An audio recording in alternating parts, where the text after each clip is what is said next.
Chapter 1. The hottest days were June and July. The scorching sun and scorching weather made the entire earth seem like a big furnace. Iron Ox Town. It was noon and the sun was high in the sky. Phew! On a long stone staircase, Qin Feiyong was walking up step by step. He was sweating all over and panting like an ox. The stone staircase slanted upwards at a 45-degree angle. There were a total of 999 steps leading to a huge palace. Every step was scorching hot under the scorching sun. Sweat dripped down and evaporated instantly. It made a sizzling sound. Qin Feiyong was only a 15-year-old youth, but he had maturity and steadiness that his peers did not have. He was 1.75 meters tall and slightly thin. His facial features were handsome, but his face was pale and bloodless. He gave people the feeling that he was a weak youth who was sick. No, not like. He was a sick person. And he was terminally ill. His life would end in 5 days. With 999 steps in this bad weather, even a normal person would not be able to reach the top, let alone a sick person like him. But stepping on this stone staircase was his only chance to survive. In fact, it could even change the fate of his life. 5 years ago, Qin Feiyong was the prince of the Great Qin Empire.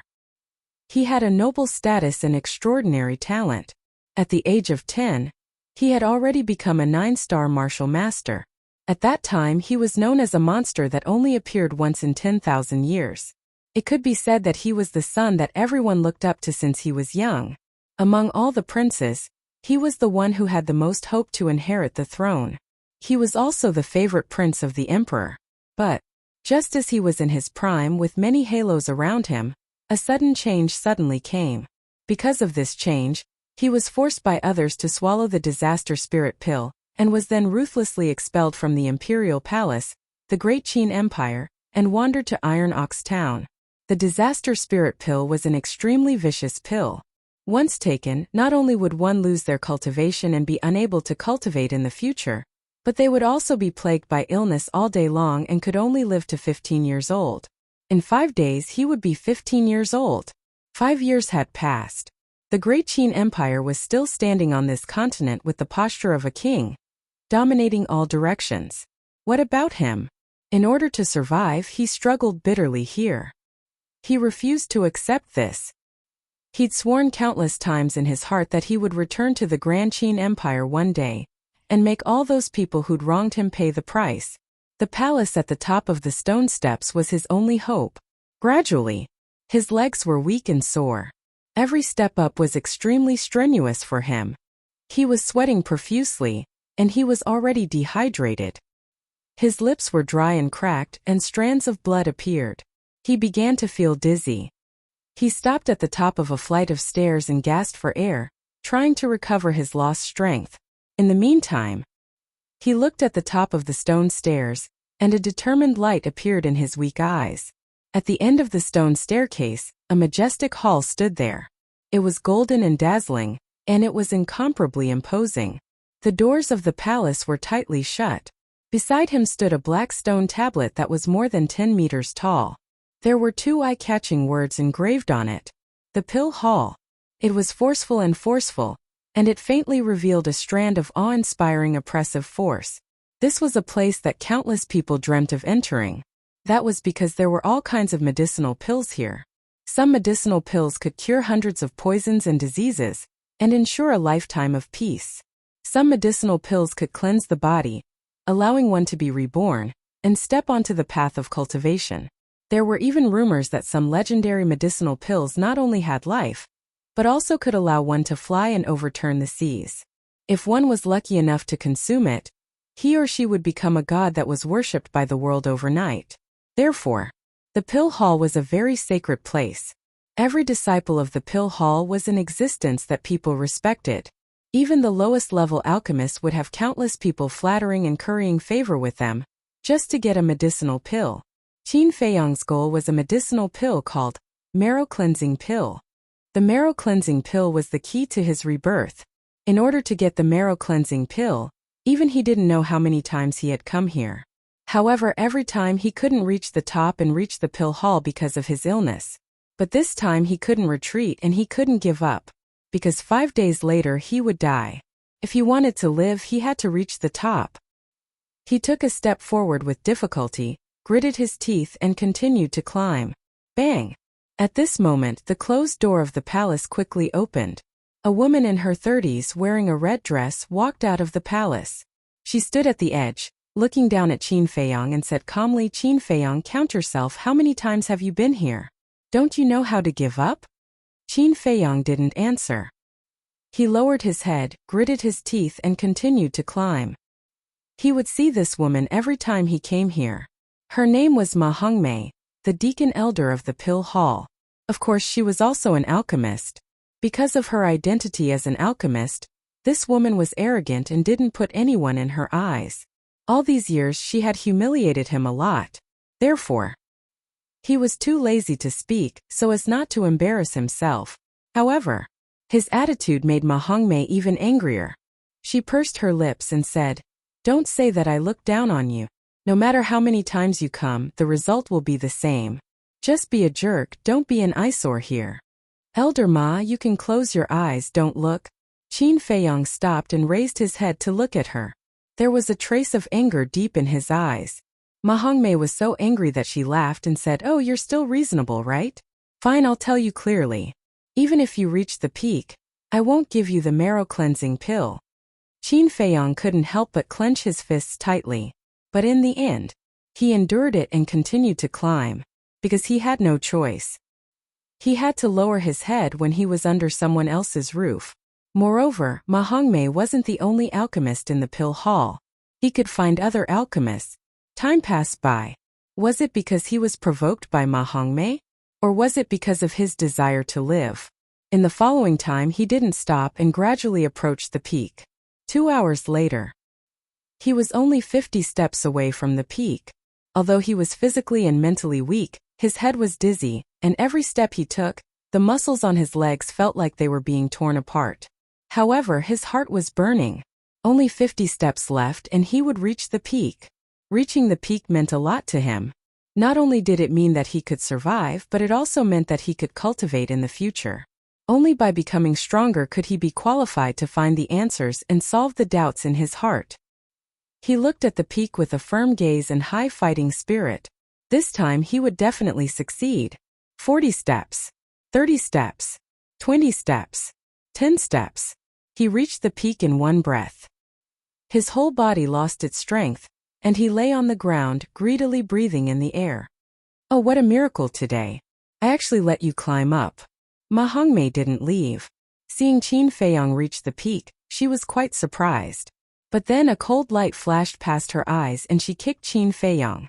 Qin Feiyong was shocked and angry. "Elder Ma, what are you doing? Of course I'm sending you down." Ma Hongmei laughed mockingly and kicked Qin Feiyong's chest. Bang! Bang! Immediately, Qin Feiyong was like a ball, rolling down the stone stairs with a painful scream. "Ma Hongmei, I curse you to die a horrible death," he roared hysterically, full of resentment. He had finally reached the peak, but he didn't expect this woman to be so vicious. Wasn't this clearly cutting off his path of survival? "How dare you curse me? You really don't know what's good for you. I'll kill you now." Killing intent flashed in Ma Hongmei's eyes, and she was about to chase after him to eliminate him. What's going on? However, right at this moment, a shout filled with energy sounded from within the palace. Then, a middle-aged man walked out of the palace. He was 7 feet tall, wearing a purple robe, and walked with a majestic gait. His eyes were bright, and he was imposing without being angry. Ma Hongmei frowned, turned to the middle-aged man, and bowed. "Greetings, third palace master." The third palace master nodded, looking at Qin Feiyong who kept rolling down, and frowned. "Why is he here again?" Ma Hongmei smiled. "He wants the marrow cleansing elixir." The third palace master was puzzled. Then why did he roll down? Ma Hongmei gloated. "It's all his own fault. Just now I repeatedly advised him to stop climbing, but he didn't believe me. What happened in the end? He ran out of strength, his legs went soft and he lost his balance and rolled down." When Qin Feiyong heard this, he was so angry that he spat out a mouthful of blood. Seeing this, Ma Hongmei sneered. This stone staircase had 999 steps. There was no way to survive if he rolled down like this. If no one saved him, she didn't need to do it herself. This little bastard would fall to his death. As the person involved, Qin Feiyong naturally knew this.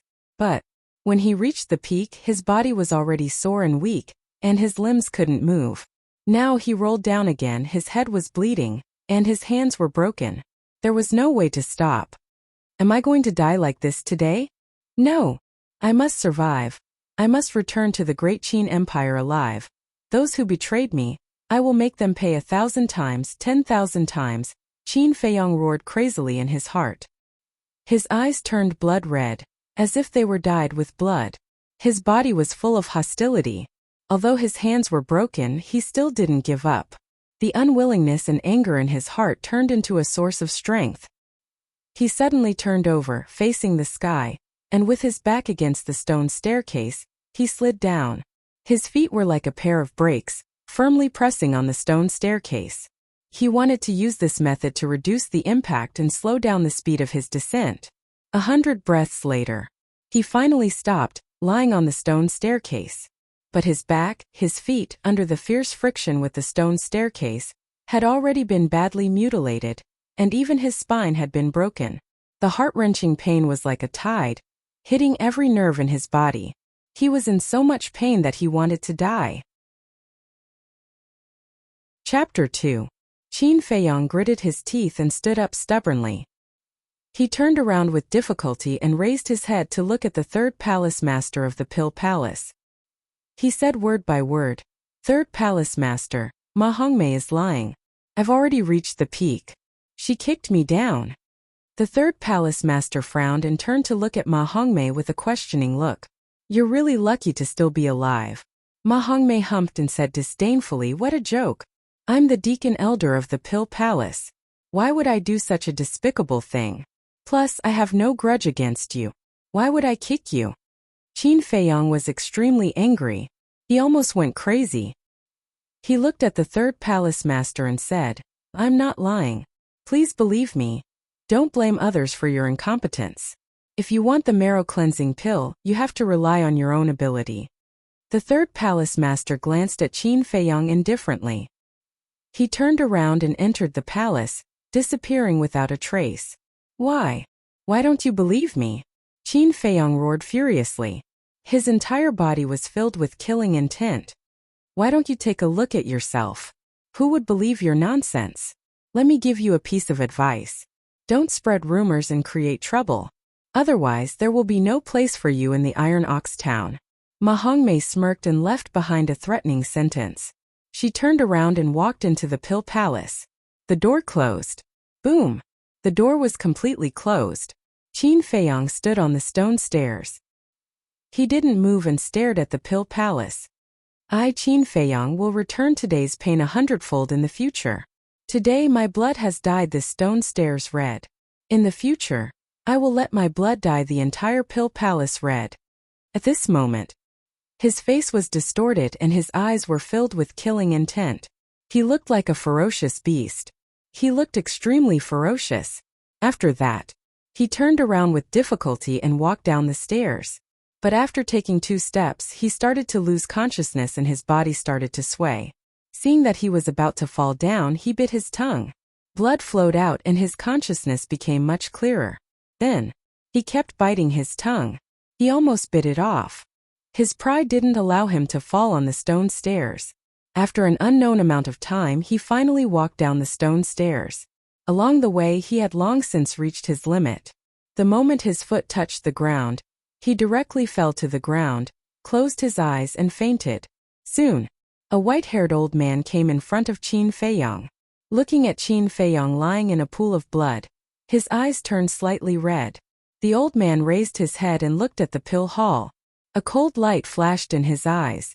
After that, he carried Qin Feiyong and ran out of the town along the street without saying anything. Iron Ox Town was a small town with a population of several tens of thousands. At this moment, it was almost evening. As the sun set, the weather gradually turned cold. The residents of the town walked out of their homes one after another. Some people wandered around the streets to buy some necessities. Some people gathered in groups of 2s and 3s, chatting about anything under the sun. There were also some people who formed groups and left Iron Ox Town to hunt in the deep mountains outside. After all, as long as one was human, they needed to live. The so-called life was nothing more than food and wealth. When these people saw Qin Feiyong and the old man, they all showed sympathy in their eyes. Obviously, the two of them weren't strangers in the town. Surrounding the town was an endless mountain range. There were wild beasts everywhere. It was extremely dangerous. Basically, no one dared to go in to hunt alone. However, the old man carried Qin Feiyong and went straight into the deep mountains in the east. He was familiar with the route and avoided the wild beasts along the way. After running for about 1 li, the old man appeared in front of a lake. The lake was about 100 zhang wide. The lake water was clear and rippled. A cool breeze blew gently, making people feel refreshed. Around the lake, willows swayed in the wind, releasing the vitality of youth. On the left, there was a small wooden building. It only had 2 floors. It didn't have a gorgeous appearance. It was simple and plain. However, it looked very warm, peaceful. This was Qin Feiyong's home. The old man carried him and walked into the small wooden building. He went up to the 2nd floor and entered a room. He gently placed Qin Feiyong on the bed. Then he hurriedly left the room. Soon, he came in with an iron basin and sat by the bed. He wrung out the towel and wiped the bloodstains on Qin Feiyong's body. After wiping, the old man looked at Qin Feiyong lovingly. His eyes were filled with tears and blurred his vision. No, don't, why do you treat me so cruelly? What did I do wrong? Uncle Yuan, don't leave me. I only have you as my family now. Don't let me become an orphan. Qin Feiyong seemed to be having a nightmare. He suddenly roared and his face was full of pain. The old man hurriedly grabbed Qin Feiyong's hand and softly comforted. Feiyong, don't be afraid. Uncle Yuan didn't leave. Uncle Yuan will always be with you and will never leave. Until then, Qin Feiyong gradually calmed down. However, his tightly knitted brows didn't relax. Uncle Yuan looked at him and felt pain in his heart. Tears burst out of his eyes. Suddenly, he seemed to have made a decision. He suddenly got up and hurriedly went downstairs. Soon, a low rumbling sound came from downstairs. No one knew what he was fiddling with. Not long after, he hurriedly returned to his room and sat by the bed. In his hand there was a jade box and a dagger. The jade box was the size of a palm. It was pitch black and simple. However, Uncle Yuan looked at this jade box and his expression was somewhat excited. It has been 5 years since I left the great Qin Empire. Feiyong, you have been in the Iron Ox Town for 5 years. In these 5 years, you have suffered countless humiliation. Every day is very painful, but because of this, your temperament is far beyond your peers. Your current perseverance, even I am ashamed of my inferiority. I believe that with your current ability, it is enough to take charge. Uncle Yuan muttered to himself. He put the dagger aside and opened the jade box. Wisps of rich fragrance immediately filled the room. Inside the jade box there were a few pills lying quietly. A white pill, 2 red pills, 2 brown pills. These 5 pills were only the size of a pellet. The color was bright and flawless. A burst of fragrance assailed the nose, making people feel refreshed. Uncle Yuan gave Qin Feiyong a red pill and a brown pill. Gotcha! Not long after, Qin Feiyong's 2 arms and back, there was a sound of bones colliding. This was bone reattachment. Moreover, the wounds on his back and feet were also rapidly healing. In less than 2 hours, the wounds on his body began to scab. The broken bones had also been reattached and were only waiting for recovery. Ma Hongmei, I am going to kill you. Suddenly, Qin Feiyong let out a loud roar. He suddenly turned over and sat up, causing the wooden bed to creak. His eyes shot out 2 blood-red rays of light. This violent action caused the wounds on his body that had already scabbed open again. Blood flowed out. The pain engulfed his body and mind. He couldn't help but scream. Uncle Yuan was also shocked. He hurriedly put down the wound and comforted. Feiyong, you have already gone home. With Uncle Yuan here, don't be afraid. Go home? Qin Feiyong was stunned. Enduring the pain all over his body, he glanced at this familiar room and breathed a sigh of relief. The bloody light in his eyes also quickly faded and turned into a pair of normal eyes. His pitch-black eyes were like ink, incomparably deep, and revealed strands of wise and far-sighted light. Seeing this, Uncle Yuan also let out a long sigh of relief. Qin Feiyong looked at the starry sky outside the window and asked, "Uncle Yuan, how long have I been unconscious?" Uncle Yuan said, "About 4 to 6 hours. Fortunately, I still have time." Qin Feiyong whispered, turned to look at Uncle Yuan and smiled. "Uncle Yuan, don't worry. I will definitely find a way to find the marrow cleansing pill and try my best to survive." Uncle Yuan was stunned. This kid actually came to comfort him? Qin Feiyong suddenly frowned. He looked at his 2 arms in bewilderment. He clearly remembered that his injuries were very serious. But now, even the broken bones had been reattached.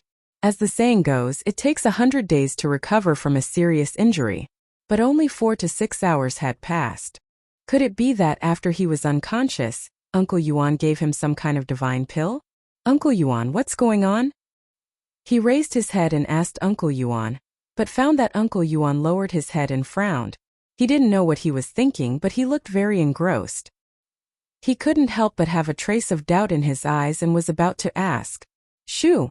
Uncle Yuan suddenly put his finger to his mouth and made a gesture to him to keep quiet. Then, Uncle Yuan walked to the window as if he was admiring the night scenery. At this time it was already late at night. The full moon hung high in the sky and the stars flickered. It was quiet all around. Uncle Yuan keenly caught a burst of weak rustling sounds. Suddenly, he found 2 black shadows in a bush 500 meters away. A cold light flashed in his old eyes. Uncle Yuan turned and walked to Qin Feiyong and whispered, "Feiyong, someone wants to harm us." "Someone?" Qin Feiyong was shocked. Uncle Yuan said, "In these 5 years we have been enduring silently and have never formed any grudges with anyone. If I'm not wrong, it should be Ma Hongmei who sent them." Qin Feiyong was shocked. "She wants to silence me?" Uncle Yuan said, "That's right. If the matter of her kicking you down the stone stairs is spread out, even if no one believes it, it will still cause her some unnecessary trouble. So she won't let you live past tonight." Qin Feiyong clenched his teeth. This woman is really vicious. The human heart is sinister. No matter who you meet in the future, you have to be careful just in case. Uncle Yuan warned. Qin Feiyong nodded his head and deeply remembered these words in his heart. Uncle Yuan grabbed the jade box and placed it in his bosom. He then grabbed the dagger and asked, "Feiyong, do you want to kill them?" "Yes." Qin Feiyong replied without hesitation. "Do you dare to kill them?" Uncle Yuan asked again. This time Qin Feiyong hesitated. Because in his life, he had never killed anyone. Think about how you were chased out of the great Qin Empire. Think about how you survived all these years. Think about how Ma Hongmei treated you today. Every word that Uncle Yuan said was like a sharp blade, ruthlessly stabbing into Qin Feiyong's heart. He painfully closed his eyes, his face twisted, and suddenly opened his eyes. He nodded. "Uncle Yuan, I dare." Chapter 3. I dare. As these 2 words left his mouth, the blood in Qin Feiyong's body seemed to be ignited and boiling. Uncle Yuan handed the dagger in his hand to Qin Feiyong and said, "Take it. Later you have to stab it into their hearts." Qin Feiyong took the dagger and looked puzzled. This dagger was pure white, as if it was carefully carved from ivory. It was suffused with a layer of treasure light, giving him the feeling that it was not a weapon, but a work of art. Uncle Yuan said, "I know that you must have a lot of questions in your heart. After killing those 2, I will slowly tell you." Qin Feiyong nodded and did not ask any more questions. He got up with difficulty. At the same time, Uncle Yuan blew out the candle flame and the whole room suddenly fell into darkness. The candle flame is out. It seems that they are already asleep. "Let's go." 2 black shadows walked out from the bush and quietly came to the front of the wooden house. They looked up at the 2nd floor and directly crossed the fence and walked towards the door. Uncle Yuan asked in a low voice, "Feiyong, did you see it?" The 2 were standing next to the window and peeping. The whole process was seen by their eyes. Qin Feiyong said, "I saw it." Uncle Yuan said, "They are 2-star martial artists. You are still very weak. When they enter the room, you must kill them in 1 blow. Otherwise, the one who dies in the end will be you." "Understood." Qin Feiyong nodded and moved behind the door. Like a beast, he bared his fangs and waited for the opportunity to move. Uncle Yuan retreated to the side and watched. He did not have the slightest intention to help. The first step of the cultivation path was divided into martial artist, martial master, and martial ancestor. Each realm was divided into 9 stars. Martial artist was the door frame of cultivation. 10 years ago, Qin Feiyang was a 9-star martial master, and was only 1 step away from martial ancestor. If there was no sudden change, the current him would probably be a martial ancestor. He would still be the most dazzling star of the great Qin Empire. Although he had already lost all of this, he did not give up. He firmly believed that man can conquer nature. As long as he worked hard, he would be able to return strong sooner or later.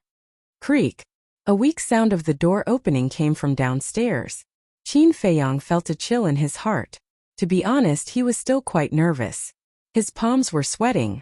The strength of an ordinary person's fist was at most 200 to 300 pounds. However, as long as one embarks on the path of cultivation, one can break through the limits and possess even more strength. For example, a 1-star martial artist had the strength of a bear. A 2-star martial artist had the strength of 2 bears. The strength of a bear was equal to 500 pounds. In other words, the 2 shadows that were climbing the stairs had the strength to split a mountain. What about him? Now, not only was his body weak and sickly, he was also seriously injured. Facing 2 2-star martial artists, even if it was a sneak attack, he did not seem to have any chance of winning. You have to believe in Uncle Yuan. In this world, anyone can harm me, but Uncle Yuan won't. This dagger is definitely not an ordinary item. The faint sound of footsteps came from afar and approached the door of the room. Qin Feiyang muttered to himself. He tightened his grip on the dagger and held his breath. Feiyang, killing enemies in adversity can make you more mature and steady. After killing these 2 people, Uncle Yuan will give you the marrow cleansing elixir and let you regain your former glory. Uncle Yuan clenched his fists and muttered to himself in his heart. Creak. Finally, the door was pushed open. 2 shadows tiptoed into the room. At this moment, Qin Feiyang was like a furious lion. He raised the dagger in his hand and stabbed towards the back of the person behind him. Under the moonlight, the blade of the dagger shone with a terrifying cold light. Ah! Gotcha! The dagger was astonishingly sharp. It easily cut through the person's skin and hit the heart. Screams could be heard. It's so sharp. At the same time, as he used too much force, Qin Feiyang's bones that had just been reconnected broke again. The sharp pain made him break out in cold sweat. However, he was very excited. The sharpness of the dagger was far beyond his imagination. He endured the sharp pain. The other hand grabbed the dagger. Like a hungry tiger pouncing on its prey, he pounced on the person in front of him. Murderous intent flashed in his eyes. He stabbed the dagger into the person's back. Gotcha! His arm was broken once again. Everything happened too suddenly. Before the 2 shadows could react, they breathed their last and fell to the ground. Uncle Yuan took out a match and lit the candle. The room was lit up again. 2 corpses were seen lying on the ground. Blood was gushing out. Their eyes were wide open. They were filled with fear and despair before death. There was also deep disbelief. When they came, they were very confident. They even felt that the sneaky assassination was somewhat redundant. Given their abilities as 2-star martial artists, they could easily kill the 2 of them. However, they never expected that they would die under Qin Feiyang's dagger. Until death, they could not figure out what was going on. Qin Feiyang stood in front of the 2 corpses. The dagger in his hand was already stained with blood. Drops of blood were constantly dripping from the tip of the dagger. His body and face were also stained with blood. At this moment, he looked like a blood-soaked Azura. 2 broken arms hung weakly in front of his chest. He was panting heavily. His face was extremely pale. Clang clang. The blood-stained dagger fell from his hand and hit the wooden plank. There was an ear-piercing sound of metal. He quivered and looked up at Uncle Yuan, who was standing beside the candle flame. Uncle Yuan, did you see that? I killed them. I did it. Uncle Yuan nodded. His old eyes were filled with gratification. Crackle, crackle, crackle. But at this moment, the sound of firewood burning suddenly entered their ears.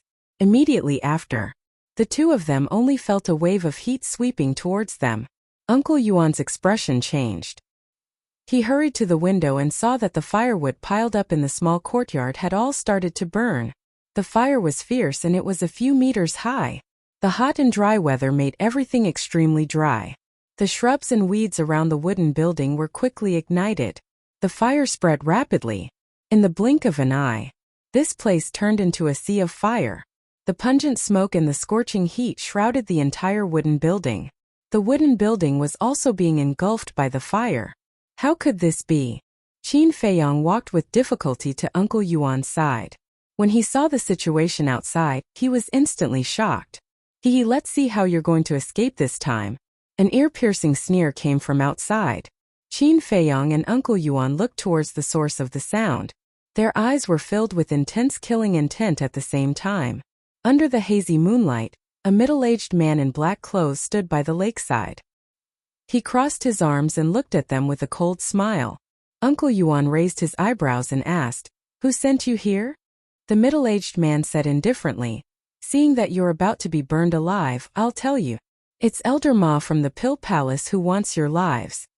Uncle Yuan said, "She actually sent 2 groups of people to kill us. She really put in a lot of effort." The middle-aged man said, "There's no other way. You can only blame yourself for offending someone you shouldn't have. I'll return your words to you. In less than 3 days you'll be dead." Uncle Yuan's eyes flickered. He turned around and grabbed the dagger on the ground. Then, he carried Qin Feiyang and quickly ran downstairs. 3 days? The middle-aged man was stunned. Then, he raised the corner of his mouth and looked at them with disdain. It was as if he was looking at a clown. "Uncle Yuan, the wooden building is already surrounded by the sea of fire. How are we going to get out?"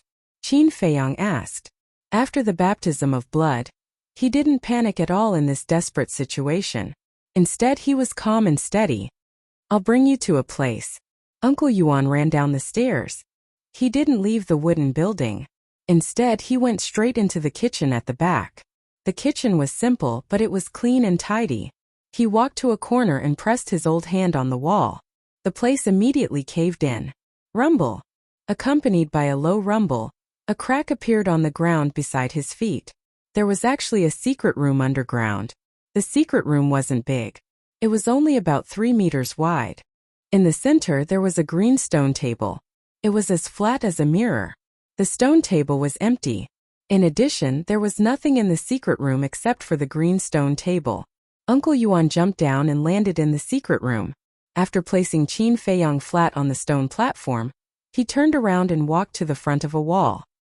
His big hand pressed against the wall, and the entrance at the top quickly closed. After doing all this, Uncle Yuan let out a sigh of relief. He walked to Qin Feiyang's side and said with a smile, "Don't worry, the walls of the secret room are all made from a very special kind of stone. It has the effect of insulating heat and cold.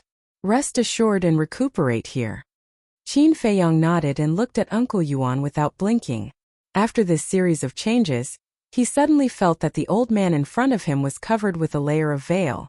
He couldn't see through him. He asked, "Are you really Uncle Yuan?" Uncle Yuan smiled and said, "Silly boy, if I'm not Uncle Yuan, who else can I be?" Qin Feiyang said, "But why do I feel that you're so unfamiliar now?" Uncle Yuan was silent. Outside, the wooden building was already engulfed in flames. The fire waves reached dozens of feet high and illuminated half the sky. Everything was quickly turning into ashes in the raging fire. Mission completed. The middle-aged man smiled coldly and turned around to leave. Soon he blended into the forest and disappeared without a trace. In the secret room, seeing that Uncle Yuan was silent, Qin Feiyang gradually lost his patience and asked, "Uncle Yuan, can you tell me now? Don't be anxious. Let me show you something first." Uncle Yuan smiled and took out a jade box from his bosom. He opened the lid and 3 pellet-sized medicinal pills immediately appeared in Qin Feiyang's line of sight. "These are pills." Qin Feiyang was shocked. He looked at Uncle Yuan in disbelief. "That's right." Uncle Yuan nodded and said with a smile, "Originally there were 5 pills. 2 bone-replenishing pills, 2 healing pills, and the last one was the marrow-cleansing pill." "What?" Qin Feiyang's body trembled. Uncle Yuan actually had the marrow cleansing pill. Then why didn't he give it to him all these years? Uncle Yuan did not have the intention to explain. He smiled and said, "Earlier I gave you the bone replenishing pill and healing pill. The effect is not over yet, so you don't need to take it anymore." Speaking till here, Uncle Yuan took out the white pill and continued, "Wait till your injuries are healed, then swallow this marrow cleansing pill. At that time, you will be able to display your talent to your heart's content and make those who once looked down on you dumbfounded." Qin Feiyong's eyes lit up as he looked at the pill. When he thought about how he was about to remove the poison of the disaster pill, his heart was excited. Uncle Yuan smiled and said, "Have a good sleep first." "All right." Qin Feiyong nodded and abandoned all distracting thoughts. He closed his eyes and quickly fell asleep. This time, he slept especially peacefully and soundly. Even between his eyebrows, a trace of a smile could be seen. Uncle Yuan's eyes were filled with love and his face was full of smiles. But suddenly, the love in his eyes disappeared and was replaced by strands of cold light. "Ma Hongmei, if it was in the past, I would have killed you when you kicked Feiyong down the stone stairs. But now I won't. I will wait for Feiyong to wake up and let him chop off your head with his own hands. I will use your blood to dye the Pill Palace red." At this moment. Chapter 4. The fire burned for 2 hours before gradually extinguishing. The land within a radius of a few hundred meters was burned to ashes. A light breeze blew and black ashes fluttered in the sky, covering the moonlight and starlight. Rumble! A certain part of the ground cracked open, and Yuanbo jumped out, scanning the surroundings. The fire had just been extinguished, and the heat waves were rolling enough to roast a person, but Yuanbo was in the middle of the heat waves, not affected at all. Suddenly, he waved his sleeves and a strong wind blew in this place. The rolling heat waves in this void quickly surged into the distance. After this place cooled down, he raised his head to look at the starry sky, and his old eyes revealed a touch of sadness, a touch of gratification, and a touch of reluctance. For the entire night, he did not sleep, guarding Qin Feiyong. Early morning, the sun slowly rose. Qin Feiyong finally woke up from his deep sleep. This night, he did not have any more nightmares, and was unprecedentedly at ease.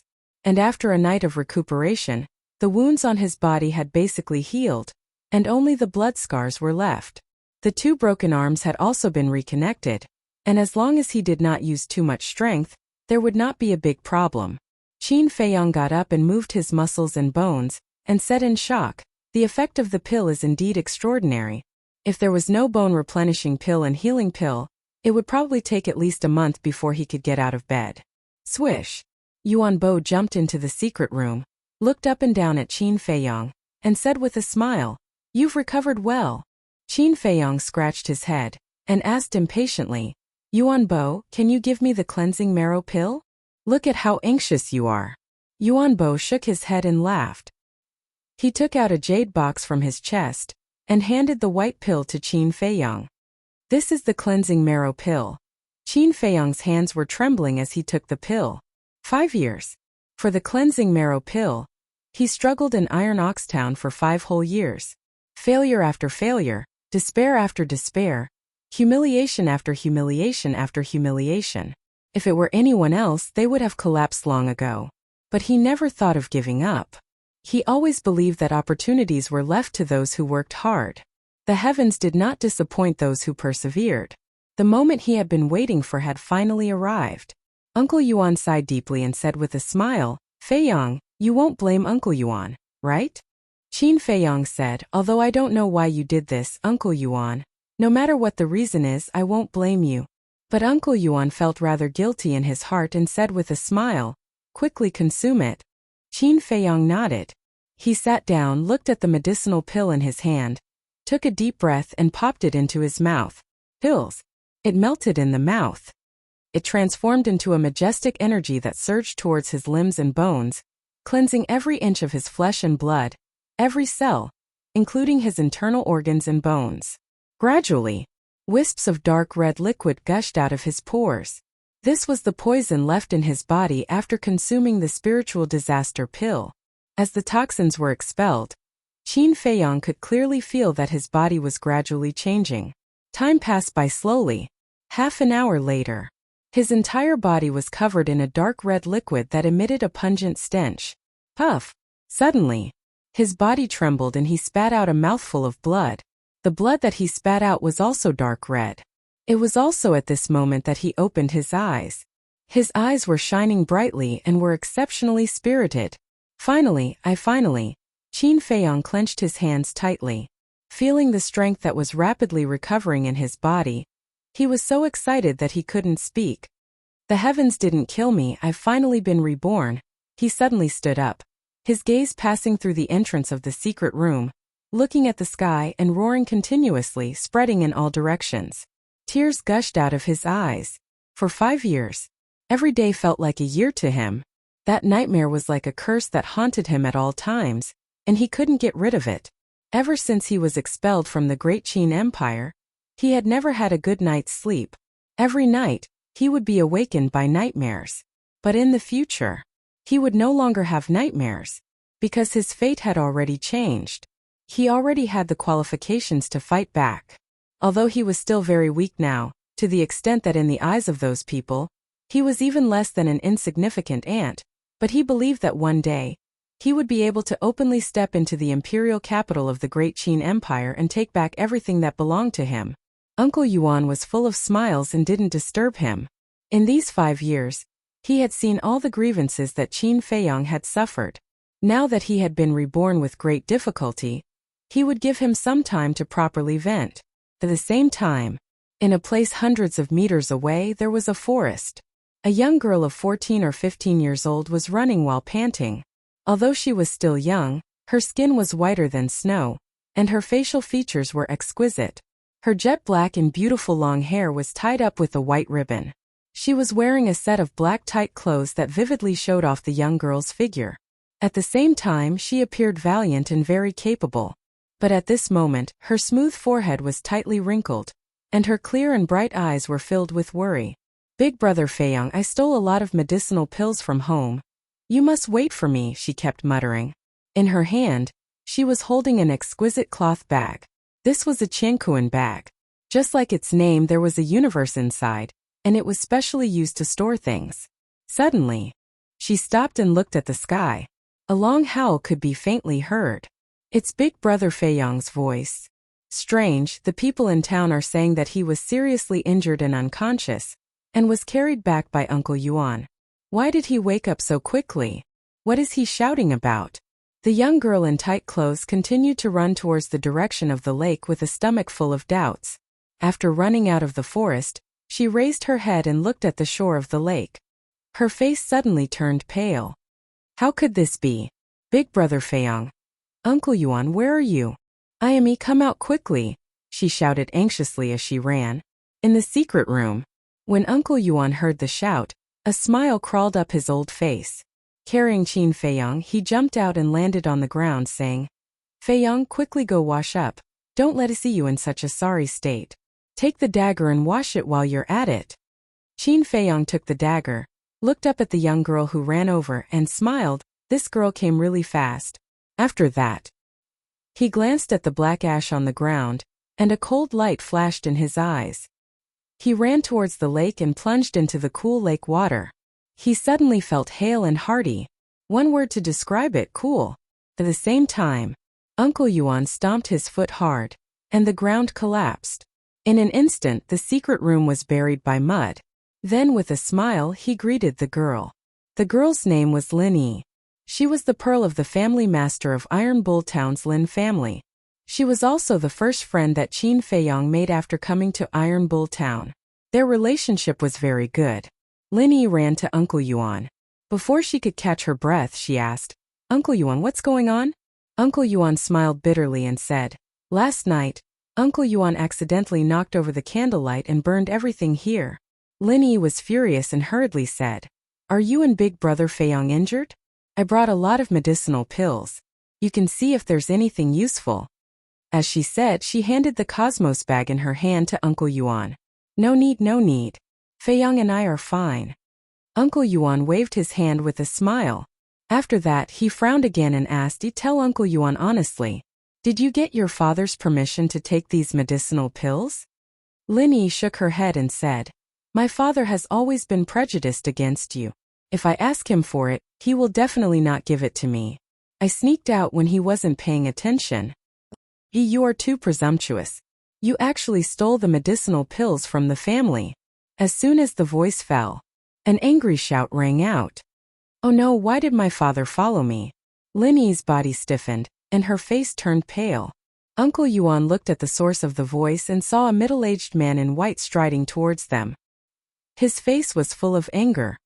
"The visitor is not friendly." Uncle Yuan sighed secretly. He turned to look at Lin Yi and smiled. "Don't be nervous. Uncle Yuan will explain for you." Lin Yi nodded. She was still a little worried and scared. She didn't even dare to look at her father. Uncle Yuan greeted and smiled. "Family Master Lin, long time no see." Family Master Lin stopped and frowned. "Am I familiar with you?" Uncle Yuan's expression stiffened. He smiled and said, "Family Master Lin, anger is harmful to your body. Please calm down." Family Master Lin said, "I don't want to talk nonsense with you. Let me ask you. He stole the medicinal pills from the family. Is it for Qin Feiyang?" Uncle Yuan nodded. "I knew it. It's really hard to guard against a thief in the family. After we go back, see how I will deal with you." Family Master Lin glared at Yi fiercely and looked at Uncle Yuan. "Yi is still young and insensible. But you are already so old. Don't tell me you are also insensible?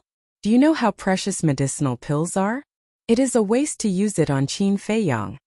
Uncle Yuan frowned and said, "Family Master Lin, I have always respected you. Please respect others." The Lin family's patriarch said disdainfully, "Respect also depends on who the person is. Scoundrels like you and Qin Feiyang are simply scurrying rats. For me to stand here and talk to you is already giving you enough face." Uncle Yuan clenched his hands tightly, making cracking sounds. Lin Yi mustered up her courage, looked up at her father and said, "Father, Uncle Yuan and Brother Feiyang are both upright gentlemen.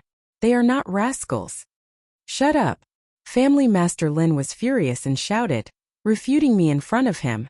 Do you want to rebel?" "I dare not." Lin Yi lowered her head again. She was so aggrieved that tears flowed out. "Humph." Family Master Lin snorted from his nose, looked at Uncle Yuan coldly, and said, "Qin Yuan, let me tell you. From today onwards, you and Qin Feiyang can forget about getting anything from me." "Lin Yi, why are you still standing there? Go now." "Yes." Lin Yi responded. She lowered her head and walked toward her father. "Family Master Lin, please wait." At this moment, Qin Feiyang walked out from behind a willow tree. The dirt on his body had been washed away, but his clothes were burned by the fire. He was still wearing the original tattered clothes. At this moment, his face was a little gloomy. Originally, he sneaked ashore and wanted to give Lin Yi a surprise, but he did not expect to hear this. Uncle Yuan was his only family member now. He could be humiliated, but he would never allow anyone to humiliate Uncle Yuan. Uncle Yuan pulled Qin Feiyang and said, "Feiyang, forget it. We didn't do anything wrong. Why should we forget it?" Qin Feiyang lightly pushed Uncle Yuan away and walked in front of the Lin family's patriarch. He looked straight at the Lin family's patriarch and said, "Lin family's patriarch, today you have to clearly explain what exactly Uncle Yuan and I have obtained from Yi all these years." Chapter 5. Looking at Qin Feiyang's aggressive gaze, the Lin family head frowned slightly. This kid didn't even dare to breathe loudly when he saw him before. Why is he so tough today? After taking a closer look, there was a hint of surprise in his eyes. Why do I feel that this kid looks a little different today than before? He seems to be a little stronger and tougher than before. The sickly look on his face seems to have disappeared. But he didn't think much about it and said lightly, "You know best what you got. Don't come to E again in the future. Otherwise, don't blame me for being ruthless and breaking your legs." He pulled Lin Yi and left without looking back.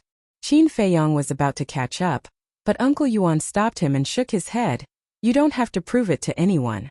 As long as you have a clear conscience, it's fine." But Qin Feiyang frowned.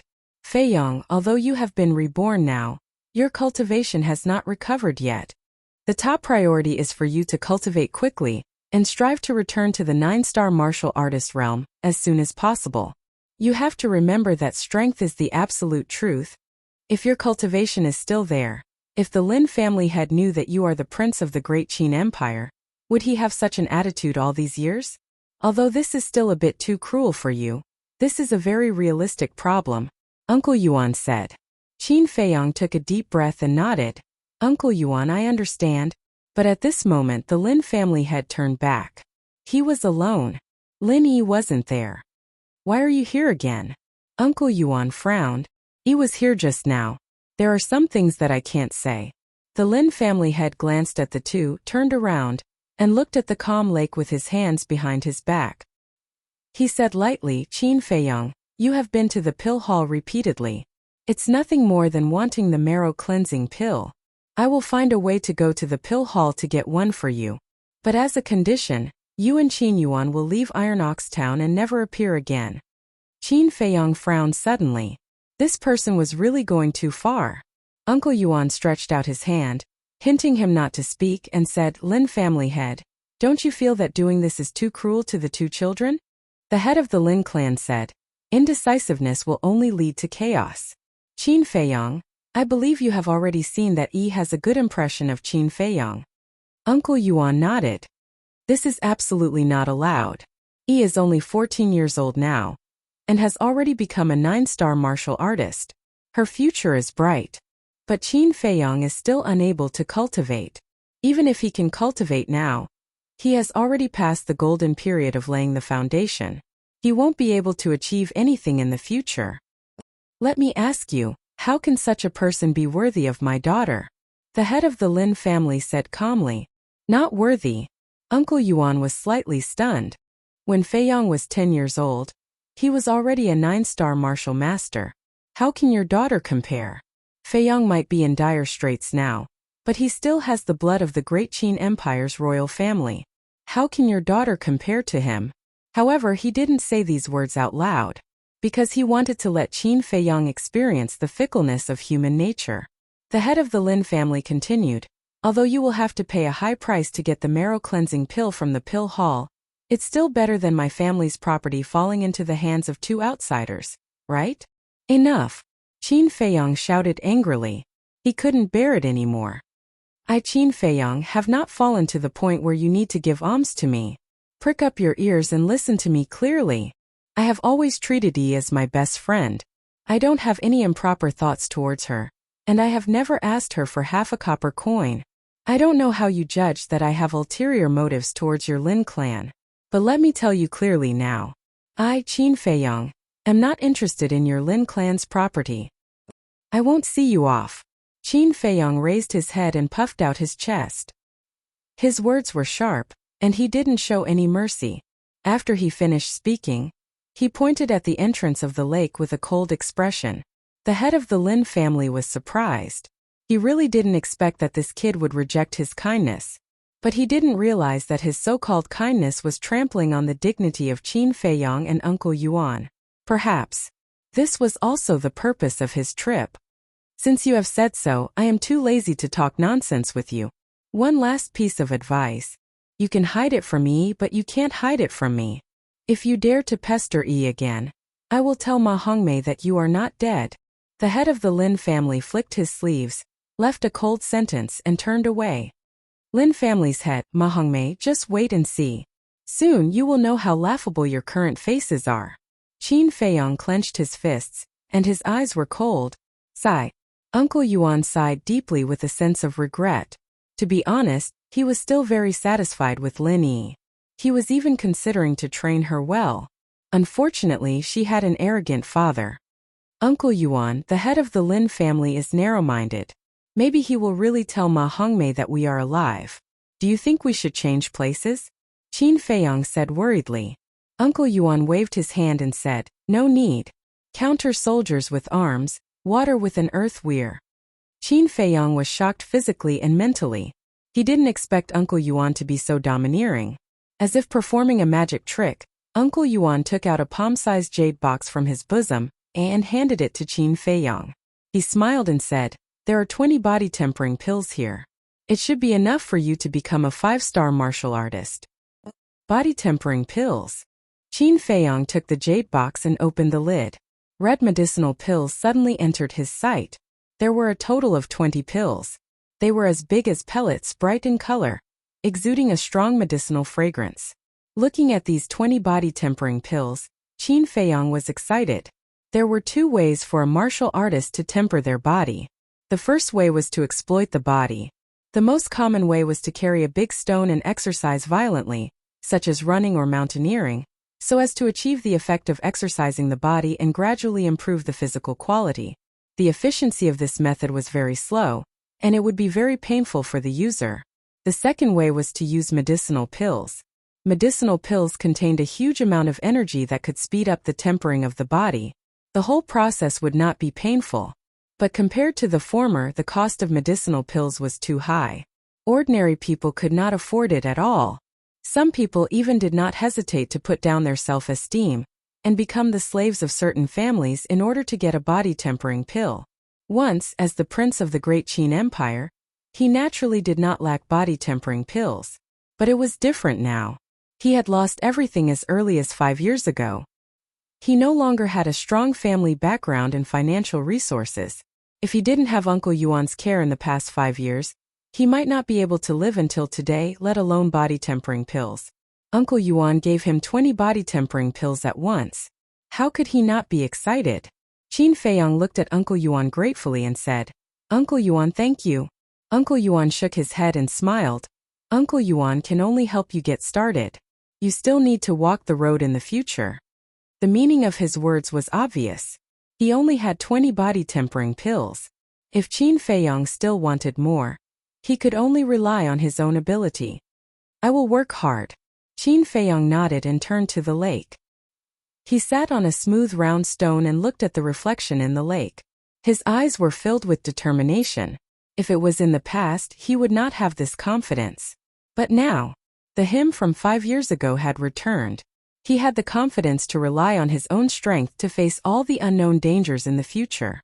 Not only that, from now on it was no longer Uncle Yuan who took care of him. It was him who took care of this old man. The great Qin Empire, those people who betrayed me, I'm afraid you wouldn't have thought that not only am I, Qin Feiyang, alive, but I have also stepped on the path of cultivation again. Just you wait, when I return it will be your end. Qin Feiyang's eyes flashed coldly. He took out a body-tempering pill and put it in his mouth. The pill melted in his mouth. A majestic energy like a torrent emerged in his limbs and bones, tempering every inch of his flesh and blood, every cell.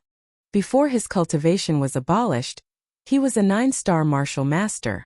Body tempering was naturally not unfamiliar to him. In less than 2 hours, he broke the first hurdle on the path of cultivation and became a 1-star martial artist. However, this kind of speed also surprised him. And the most important thing was that the energy of the body-tempering pill had not been exhausted. He clearly remembered that when he was 5 years old, when he became a 1-star martial artist, it took a total of 4 hours and consumed 2 body-tempering pills, twice as much as now. Although your cultivation has been abolished, your foundation is still there. Your speed is faster than before and your consumption is less than before. This is a normal phenomenon. Don't worry. Uncle Yuan's voice entered his ears. I see. Qin Feiyang came to a sudden realization. He put aside his doubts and continued to temper his body. One day and one night, his cultivation soared like a rocket. Until noon the next day, Qin Feiyang finally refined the last body-tempering pill. Swish. He opened his eyes and 2 beams of light shot out. At this moment he was very excited. He thought that 20 body-tempering pills would only allow him to break through to a 5-star martial artist. But he never expected that it would actually allow him to break through to a 6-star martial artist. As long as I have enough body-tempering pills, I am confident that I can break through to a 9-star martial artist within 3 days. I might even be able to step into a 1-star martial master. Qin Feiyang was in high spirits. There was an incomparable confidence between his eyebrows. It had been 5 years. The talent that he had lost was finally back. This was the real him. Confidence, wisdom, calmness. As the prince of the great Qin Empire, these qualities were indispensable. Feiyang, how are the results? Uncle Yuan asked. For 1 day and 1 night, He did not leave Qin Feiyang's side.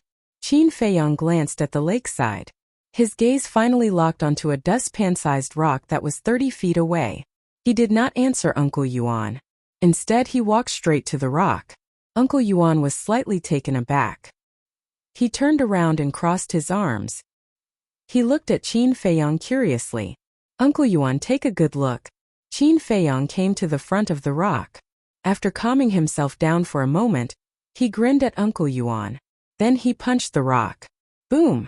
With a loud bang, the rock suddenly broke into pieces and fell into the lake, splashing waves of water. The strength of 6 bears. At the moment when the rock cracked, Uncle Yuan's old eyes shone brightly. It actually exceeded his expectations. The strength of 6 bears was equivalent to a 6-star martial artist. In this Iron Ox town, Qin Feiyang finally had the ability to protect himself. This is the feeling of having power. It's so cool. Qin Feiyang looked at his fist. His heart was also surging. Huff! He took a deep breath and ran to Uncle Yuan. He smiled and said, Uncle Yuan, how is it? I didn't disappoint you, did I? Aren't you asking the obvious? Uncle Yuan rolled his eyes. He reached out and patted Qin Feiyang's head. He smiled and said, wait here. Uncle Yuan will go and hunt a beast for you. Qin Feiyang hurriedly said, no, no, no. Uncle Yuan, I will go for such a small matter.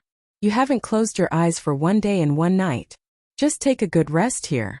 He completely didn't give Uncle Yuan the chance to speak. Finished speaking, he turned around and dashed towards the exit. Lord, I didn't let you down. After 5 years of training, Feiyang is no longer that ignorant young man. He has grown up. His calm personality is far beyond his peers. He now has the ability to take charge. You must persevere until the moment we return to the imperial capital. After Qin Feiyang disappeared, Uncle Yuan muttered to himself. His eyes gradually moistened.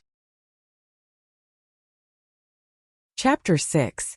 The lake was surrounded by mountains and wild beasts could be seen everywhere. As long as one had enough strength, they could hunt as many as they wanted. But there were very few that tasted good. Qin Feiyang searched for half an hour before he found a pig. The meat of the pig was good. Whether it was roasted, stewed, or eaten, the taste was very delicious. Moreover, the pig's attack power was not strong. With Qin Feiyang's strength, he could easily deal with it. He hid behind a bush, his eyes locked onto the pig, and slowly approached it without making a sound. This pig was 2 meters long, with dark hair all over its body like steel needles. When he was about to approach, Qin Feiyang kicked his leg and jumped out from behind the bush like lightning. He suddenly punched the pig's head. Accompanied by a wail, the pig fell to the ground and died. If it was before, I would have to take a detour when I met this guy. The feeling of having power is so cool. Qin Feiyang licked his lips and strode forward. He grabbed the pig's front and back feet with both hands and lifted it up. He smiled and said, good guy, it's 400 to 500 pounds. It's enough for me and Uncle Yuan to eat for a while. He carried the pig and ran towards the lake. His steps were as fast as flying.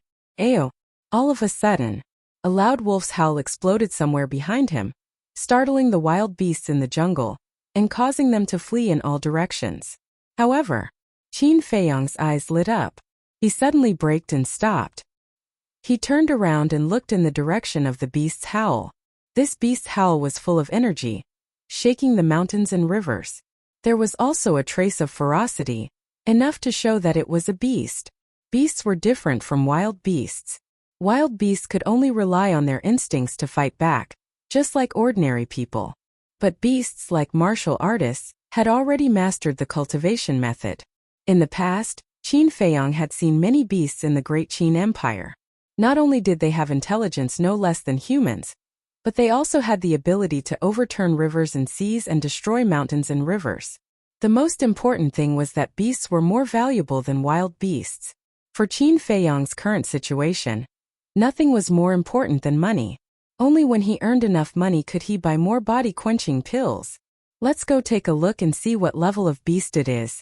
Qin Feiyang carried the pig and rushed towards the place where the sound came from. Ferocious beasts were also divided into different grades. Beginner dire beast, intermediate dire beast, advanced dire beast. Of course, ferocious beasts of the same level also had differences in strength. The strength of a beginner beast was equivalent to a 1-star to 3-star martial artist. The strength of a mid-level beast was equivalent to a 4-star to 6-star martial artist.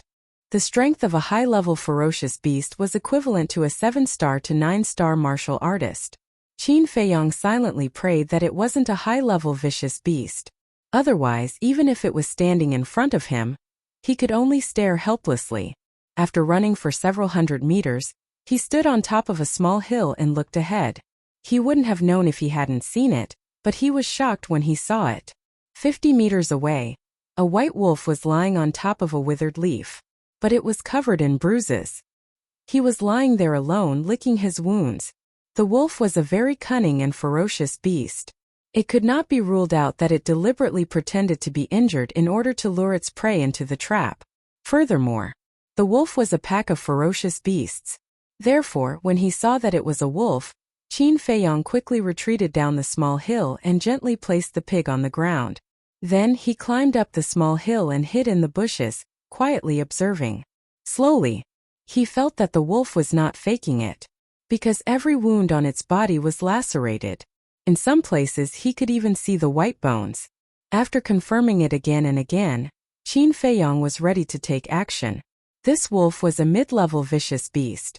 It could be sold for at least 10 gold coins. The market price of a body-tempering pill was 50 silver coins. 1 gold coin was equivalent to 100 silver coins. In other words, this wolf could be exchanged for at least 20 body-tempering pills. It was really an unexpected gain. It's there. But at this moment, a shout of surprise came from not far away. Why does this voice sound so familiar? Qin Feiyong hurriedly lay in the grass and frowned slightly.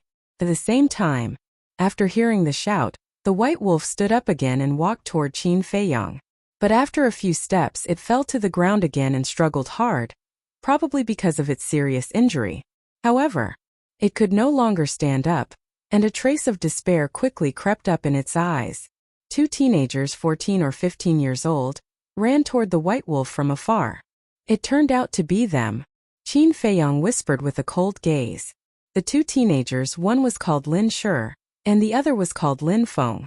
The former was a burly man. He was far taller than his peers. He was about 1.85 meters tall. His muscles bulged, full of explosive power. The latter was relatively thin, about 1.7 meters tall. He wore a gray robe. His long and narrow eyes were like a pair of snake's eyes. There was a trace of cold light, which made people feel disgusted at first glance. Both of them were children of the Lin family. Because he was close to Lin Yi, the children of the Lin family did not like him, especially these 2. In the past 5 years they had humiliated him. Damn beast, why don't you continue to run?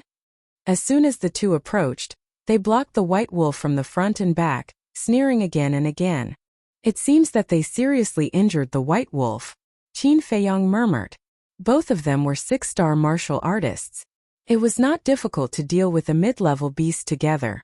But it could also be seen that the white wolf's strength was not ordinary, because Lin Shi and Lin Feng were also scarred, and they looked quite embarrassed. Facing the siege of the 2, the despair in the white wolf's eyes was even stronger. Lin Feng looked down at it and sneered, "You actually dared to hurt us. After we kill you, we will go to the Wolf Valley and slaughter all of your descendants. 50 low-level vicious beasts can be sold for a lot of gold coins." What? It's actually the Wolf King of the Wolf Valley. Qin Feiyong was surprised. He had long heard of the name of the Wolf Valley. It was the most dangerous place in this area. A group of vicious wolves had been entrenched there for a long time. Ordinary hunters would die if they entered. In the past 5 years he had never set foot there. Even when he was outside the Wolf Valley he would take a detour. But he did not expect that he would encounter the Wolf King of the Wolf Valley today. The Wolf King was worth 10 gold coins. The white wolf, a low-level beast, was worth 3 gold coins. Lin Feng said that there were more than 50 of them in the Wolf Valley. In other words, if he could hunt all of them, he could sell them for more than 100 gold coins, which could be exchanged for 200 to 300 body-tempering pills. This was a huge fortune. Just thinking about it, Qin Feiyong felt his blood boiling.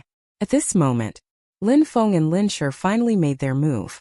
To deal with a seriously injured mid-level beast, even if it was the Wolf King, it was easy for them. However, there was a sudden change. The dying Wolf King suddenly leaped up with all its might. It opened its bloody mouth and bared its fangs as it bit towards Lin Shi's head. Damn it! Lin Shi was furious. At the critical moment, he tilted his head slightly and avoided the Wolf King's attack. The Wolf King bit his right shoulder. Crack! The bone was crushed on the spot. Moreover, the entire arm was torn off by the Wolf King. Fresh blood spurted out like a fountain. Lin Shi screamed, covering the bleeding wound, and shouted bitterly, "Lin Feng, kill it!" The Wolf King's sudden attack also startled Lin Feng. He even instinctively took a step back. But after hearing Lin Shi's roar, he flew into a rage and punched the Wolf King's back. Ayo! The Wolf King howled, and its whole body was like a meteorite, smashing down a large patch of shrubs. With a bang, it smashed into a patch of soil. Witnessing all this, Qin Feiyang couldn't help but break out in a cold sweat. The cunning and ferociousness of a wolf were indeed worthy of their reputation. It was obviously dying, but it still tore off one of Lin Shi's arms. If it weren't for Lin Shi and Lin Feng, he was afraid that he would have been attacked by the Wolf King. Thinking about it, he was scared. But now the Wolf King was really unable to move. Half of its body was submerged in the soil, and it stared at Lin Shi and Lin Feng. There was a trace of pleasure in its desperate eyes. This was the nature of a wolf. Even if it died, it would make the enemy pay the price. It's time for me to make a move, and kill Lin Shi and Lin Feng as well. Qin Feiyang's eyes flashed with a cold light, stood up from the grass without concealing it, and strode towards the two people and one beast. Lin Shi was bandaging his wound when he suddenly saw Qin Feiyang appear. His eyes immediately surged with killing intent, and he shouted, "Why are you here?" "Who?" Lin Feng, who was walking towards the Wolf King, turned his head in confusion and sneered. "I was wondering who it was, so it's you, a useless trash." It seemed that he was disdainful. After saying that, he turned back and strode towards the Wolf King, his eyes flashing with a fierce light. Qin Feiyang didn't say a word, and the speed of his feet was getting faster and faster. Lin Shi felt something was wrong and shouted, "Qin Feiyang, what do you want to do?" "Kill you." Qin Feiyang smiled sinisterly. He turned from walking to running and dashed towards Lin Shi. "Kill me?" Lin Shi was slightly stunned and said contemptuously, "Although I have lost an arm, it's not your turn to behave atrociously." Lin Feng continued to deal with the Wolf King. "As for this trash, I will smash him with a punch." "Understood." Lin Feng nodded. He had no intention to help. Although Lin Shi was seriously injured, he was still a 6-star martial artist. Wouldn't it be easy to kill a trash who couldn't cultivate? Then let's try. Qin Feiyang licked his lips, and a bloodthirsty light emerged in his eyes. He clenched his 5 fingers into a fist, and the power in his body surged. When he approached, he didn't hold back and punched Lin Shi with all his strength. Lin Shi's eyes were full of disdain, but he didn't show any mercy and punched out. He also had the same idea as Qin Feiyang. Since he met him here, he would completely obliterate him. Bang! The moment the two fists collided, a painful shriek was heard. What? Lin Feng's body shook. This was actually Lin Shi's scream? He turned around abruptly and saw a scene that he would never forget. The trash in his eyes, Qin Feiyang, was actually standing steadily on the ground. Lin Shi, who he thought would definitely win, was lying on the ground at this moment, with blood foaming from his mouth, and the other arm was actually fractured. Sharp bone spurs pierced through the skin and exposed outside, and blood was gushing out. Chapter 7. Wasn't Qin Feiyang unable to cultivate? Wasn't he a good-for-nothing? But how could he explain what was happening now? Could it be that Qin Feiyang had been pretending to be weak all along? This sudden change had completely overturned Lin Feng's previous understanding. Similarly, Lin Shi was the same. His face and eyes were filled with disbelief. At this moment, in their eyes, Qin Feiyang was no longer small and insignificant. He was like a god of war who had returned. His body was not considered strong, but it was incomparably majestic. Qin Feiyang's gaze was like lightning as he turned to look at Lin Feng. Lin Shi was shocked and shouted, "Lin Feng, why aren't you running away?"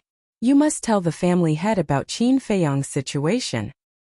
He suddenly got up and pounced on Qin Feiyang's back. His legs tightly clamped Qin Feiyang's feet and at the same time, he bit Qin Feiyang's shoulder and refused to let go. He did not want Qin Feiyang to chase after Lin Feng. Lin Feng did not run away.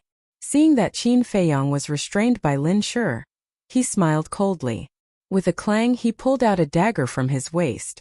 The dagger was very sharp and could cut through hair. "Bastard, go to hell!" He roared and rushed towards Qin Feiyang with the dagger in his hand. He was full of murderous intent. Qin Feiyang was as calm as a mountain, expressionless. Even though Lin Shi was biting Qin Feiyang's shoulder so hard that Qin Feiyang's flesh had already broken and his teeth were biting the bones of his shoulder, causing blood to flow, Qin Feiyang didn't even frown. But the strange thing was, facing the fierce Lin Feng, he did not counterattack. He just stared at Lin Feng without blinking. The extremely weak Lin Wang was puzzled. Was this human waiting for death? But suddenly, its pupils suddenly shrank. When Lin Feng arrived in front of Qin Feiyang, without saying anything, he raised his dagger and ruthlessly stabbed it towards Qin Feiyang's chest. The blade of the dagger flickered with cold light. But in the blink of an eye, Qin Feiyang suddenly turned around, and the dagger sank into Lin Shi's back. Lin Shi screamed on the spot. He slid down from Qin Feiyang's back and fell to the ground. Lin Feng was also dumbfounded. However, Qin Feiyang seized the opportunity and fiercely punched towards Lin Feng's chest. Crack! His sternum was broken. His internal organs were shattered. His entire chest caved in. With a miserable cry, Lin Feng crashed into a tree trunk as thick as a basin like a meteor. His spine broke on the spot. With a thud he rolled to the ground. After that he couldn't get up anymore. He laid weakly on the ground, howling miserably. Furthermore, whether it was Lin Shi or Lin Feng, their life energy fluctuations were rapidly dissipating. Qin Feiyang glanced at the two of them, the corner of his mouth raised slightly and said, "For the past 5 years you have been arrogant in front of me all day long. I thought you were strong, but it turns out that you are only SOSO." Lin Shi looked at Qin Feiyang with resentment, spitting out blood from his mouth, and said intermittently, "Qin Feiyang, the patriarch will not let you go. Ma Hongmei will not let you go. Your death is not far away. Ma Hongmei, I will personally chop off her head. As for the patriarch of the Lin family, when I'm in a good mood, I might let him live for ease sake." Qin Feiyang bent down, grabbed the dagger on Lin Shi's back, and pulled it out forcefully. Blood immediately spurted out from the wound like a column of blood. "Qin Feiyang, you will die a horrible death." The heart-wrenching pain caused Lin Shi's face to twist. He opened his mouth to curse, but before he could finish, he fell to the ground and breathed his last. Before he died, he hated Lin Feng to the core. How could there be such a stupid person in this world? He had already fought for a chance to escape, but he insisted on coming to die. If Lin Feng had listened to him and immediately turned around to escape, they would not have been completely wiped out now. As long as Lin Feng escaped back to Iron Ox Town, Qin Feiyang would not be far from doomsday. He was not afraid of a godlike opponent, but a pig-like teammate. Lin Shi died with his eyes wide open. Qin Feiyang looked at Lin Shi indifferently, then turned around and walked toward Lin Feng. "Qin Feiyang, please don't kill me. I'll be your slave," Lin Feng begged repeatedly. However, Qin Feiyang was not moved at all. He grabbed the dagger and directly stabbed it into Lin Feng's heart, causing blood to splatter on the spot. "Be a cow or horse. You are not qualified," Qin Feiyang whispered, pulled out the dagger, and began to search the two of them. He found 10 body-tempering pills and 5 gold coins. Making a fortune from the dead is not a bad choice. Qin Feiyang was very satisfied with this harvest. 10 body-tempering pills were enough for him to break through to a 7-star martial artist. 5 gold coins could also buy 10 body-tempering pills. In addition to the Wolf King and the 50 over white wolves in the Wolf Valley, he suddenly felt that it was not difficult to return to a 9-star martial artist. However, this was far from enough, because in the capital of the Great Qin Empire, even a martial grandmaster was only a third-rate character, let alone a martial master. "I still want to become stronger," Qin Feiyang muttered, turned around and walked toward the Wolf King. He had to be extra careful when dealing with this cunning and vicious guy. Seeing Qin Feiyong walking toward him, the Wolf King's despair intensified. This human was not flustered in the face of danger. His mind was clear, and his methods were ruthless. Although his strength was similar to the two humans on the ground, in terms of danger, he was much more terrifying than the two humans. Qin Feiyong approached step by step, and the Wolf King's heart fell into a dark abyss. It was afraid. It was flustered. It did not want to die. Under the desire to survive, it stood up tenaciously and glared fiercely at Qin Feiyong. Qin Feiyong was vigilant and stopped 5 meters away from the Wolf King. But when he noticed the Wolf King's eyes, the vigilance in his eyes dissipated and was replaced by surprise. He muttered, "This guy's character is somewhat similar to mine. No matter what kind of situation he is in, he will not give up the thought of survival." He could not help but feel compassion. Qin Feiyong was silent for a moment and smiled. "White-eyed wolf, I won't kill you, you can go." The Wolf King was slightly stunned, and there was doubt in his eyes. "I really won't kill you, why don't we be friends?" Qin Feiyong said jokingly. He did not dare to be friends with a wolf, because Uncle Yuan often warned him that being friends with a wolf was like asking a tiger for its skin. It was purely digging his own grave. The name White-Eyed Wolf was not groundless. Woo-woo, however. Without waiting for him to finish his words, the Wolf King suddenly growled, and there was a shocking murderous light in his eyes. "Oh no!" Qin Feiyong's heart trembled. But before he could react, the Wolf King suddenly jumped up to a height of 3 meters in the air, spitting blood and opening his mouth, revealing his dense fangs. It is said that creatures like wolves are all white-eyed wolves. This sentence is indeed correct. Qin Feiyong flew into a rage, grasping the dagger in his hand and preparing to counterattack. But a pungent stench suddenly enveloped them. Qin Feiyong was shocked. This was not the smell of a wolf. This was the smell of a snake. He suddenly raised his head. Immediately, he saw a venomous snake swooping down at him. This snake was as thick as an arm and as long as a shoulder pole. Its entire body was dark green and mixed with the leaves. If one did not look carefully, one would not notice it at all. On its head, there was a sarcoma like a crane crown. Crane-crowned snake. Seeing that sarcoma, Qin Feiyong could not help but exclaim, and his scalp exploded. The crane-crowned snake was the same as the Wolf King. It was also a ferocious beast. But compared to the Wolf King, it was even more terrifying because it had a fatal poison in its body. Once this poison was injected into the human body, even if it was a martial artist of the same realm, they would die within 30 breaths at most. Qin Feiyong did not expect this at all. There was actually such a terrifying poisonous creature hiding on this tree. It was only when he saw the crane-crowned snake that he understood that the Wolf King's growl earlier was to remind him. Unfortunately, not only did he not understand, he even mistakenly thought that the Wolf King wanted to repay kindness with enmity. In reality, it was saving him. In the blink of an eye, the crane-crowned snake swooped down, and at the same time the Wolf King leaped up. It bit the crane-crowned snake's head, and then both of them rolled behind Qin Feiyong. The Wolf King was full of ferocity. It did not know where it borrowed the strength from, but it bit the crane-crowned snake tightly. The crane-crowned snake was not easy to deal with either. It tightly coiled around the Wolf King's neck, wanting to strangle it to death. The two ferocious beasts fought together, but the Wolf King was obviously at a disadvantage. Qin Feiyong looked at the two beasts, his eyes flickering.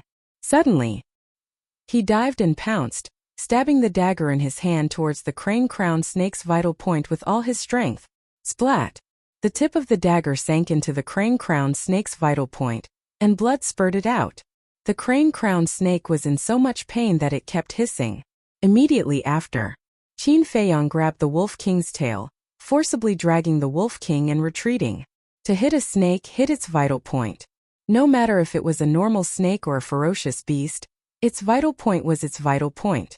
As long as its vital point was broken, it would die without a doubt. The crane-crowned snake struggled for a moment in the underbrush, then gradually calmed down. Its long and narrow snake eyes also gradually enlarged, and finally turned gray. Phew! Qin Feiyong breathed a sigh of relief. He suddenly quivered, letting go of the Wolf King's tail, and quickly retreated 5 meters. He then looked at the Wolf King. the vigilance in his eyes did not disappear. Although the Wolf King had just saved him, he did not dare to be careless against a creature like a wolf. However, he discovered that the Wolf King was lying on the ground motionlessly, with white foam coming out of its mouth. Oh no, it must have bitten open the crane-crowned snake's head, and the venom flowed into its body. If I don't save it, it will definitely die. Qin Feiyong's eyes flickered, and he ran to the crane-crowned snake's side in large strides, swiftly cutting off the crown on its head. Although the crane-crowned snake's venom was strong, it also carried the antidote, and that was the crown on its head. But just as he was cutting off the crown, whoosh! 3 ice-cold arrows like 3 poisonous snakes bearing their fangs suddenly appeared and violently shot towards Qin Feiyong. At the same time, on the other side, 3 arrows were also shot towards the Wolf King. Damn it, why are there still people? Hearing the sharp sound of the arrows piercing through the air, Qin Feiyong did not need to look to know what was going on, and his face immediately darkened. He had no choice. He turned around and rushed to the Wolf King's side, throwing the crown in front of the Wolf King's mouth. The Wolf King coldly looked at Qin Feiyong, stretched out its tongue, and sucked the crown into its mouth. Immediate effect. The Wolf King stopped foaming, and its pale and powerless eyes finally regained a trace of color. But at this time... Chapter 8. At this moment, even if Qin Feiyong wanted to dodge, it was too late. There was a trace of madness in his eyes. Holding a dagger, he faced the 3 arrows in front of him. Clang! Sparks flew everywhere. 2 arrows were deflected and flew past his ears, leaving 2 glaring bloody scars on his face. However, one of the arrows pierced into his right shoulder with a poof. At the same time, he lifted his left leg. The 3 arrows that were aimed at Wolf King pierced through his calf and were stuck between his leg bones. Blood was gushing out. Qin Feiyong's face was distorted by the excruciating pain. He gritted his teeth and pulled out the arrow from his right shoulder. He propped himself up on the ground and scanned the area in front of him. White-eyed wolf, I know that you are very weak now. However, we can only rely on you to escape. I saved you. Don't leave me behind, Qin Feiyong said in a low voice. Before he finished his words, a man in black walked out from a bush 100 meters away. A young woman also walked out from behind a bush behind him. Both of them looked to be around 18 or 19 years old. They were good-looking. The woman was beautiful and the man was handsome. Their clothes were made of silk. One look and one could tell that they were from a big family. Lingu Lingua. Qin Feiyong looked around and his pupils constricted. He was no stranger to these 2 people. They were from the younger generation of the Lin family. However, both of them were 7-star martial artists.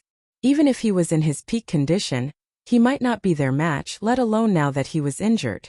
Both of them held a black iron bow in their hands. Lingua's iron bow was slightly smaller. She carried more than a dozen sharp arrows on her back. Lingua's face was as cold as frost. She pulled out 3 sharp arrows, knocked them on the bow, and aimed them at Qin Feiyong. She shouted with a stern voice, "You really have big guts. You actually dared to kill Lin Feng and Lin Shi. Now you only have one chance. Surrender yourself and come back with us to await the patriarch's punishment." Lin Gu also pulled out 3 arrows from his back and aimed them at Qin Feiyong. He was ready to shoot. What if I say no? Qin Feiyong gloomily looked at the 2 of them. He didn't expect to be seen by these 2 people. He was really fucking unlucky. Lin Gu sneered. If you dare to say a single word of no, I guarantee that a bloody hole will appear in your body in the next moment. Qin Feiyong growled in a low voice, "White-eyed wolf, how long do you want to rest?" Wolf King was lying on the ground. His breathing was weak and he looked like he was on his last breath. However, Qin Feiyong knew that this guy was definitely faking it. Lin Gu said, "You're actually in the company of wolves. No wonder you're able to do such a thing." Hearing this, Wolf King's eyes flashed with an ominous glint. Qin Feiyong sneered, "So what if I'm in the company of wolves?" Although wolves are cunning in the eyes of Qin Feiyong, they are 10,000 times better than hypocrites like you. Then I can only kill you to rid Iron Bull Town of evil. Lin Gu pulled the bow forcefully. His eyes flashed with murderous intent. If it weren't for Lin Yi, you would have killed me long ago. If you want me to die, just say it. Don't find these high-sounding reasons, okay? Qin Feiyang sneered. In the Lin family, except for Lin Yi, he didn't have a good impression of anyone. You're really stubborn. Go to hell. Lin Guo's eyes flashed with a cold light. She loosened her grip. 3 arrows pierced through the sky like lightning and went straight to Qin Feiyang. It was also at this moment. Wolf King howled at Qin Feiyang and stood up abruptly. Qin Feiyang didn't say a word. He sat directly on Wolf King's back and grabbed the fur on Wolf King's neck tightly. Whoosh! Immediately, Wolf King ran at full speed, plunged into a bush, and ran into the depths of the dense forest. Die! Lin Gu yelled and pulled the iron bow to the extreme. 3 arrows pierced through the air and shot toward Qin Feiyang and Wolf King. Be careful, Qin Feiyang reminded. Wolf King dodged to the left and the 3 arrows missed. With a click, they sank into a tree trunk as thick as a bucket. What a strong lethality! They are not holding back. Qin Feiyang broke out in a cold sweat. If this arrow hit him, wouldn't he die on the spot? Chase! Lin Guo waved her hand. The 2 launched at full speed. While chasing, they looked for an opportunity. As long as there was a good opportunity, they would not hesitate to shoot. Wolf King carried Qin Feiyang and ran around. In just a few seconds, it was already tired and panting. Qin Feiyang yelled, "White-eyed wolf, can you go faster?" Lin Guo and Lin Gu were 7-star martial artists.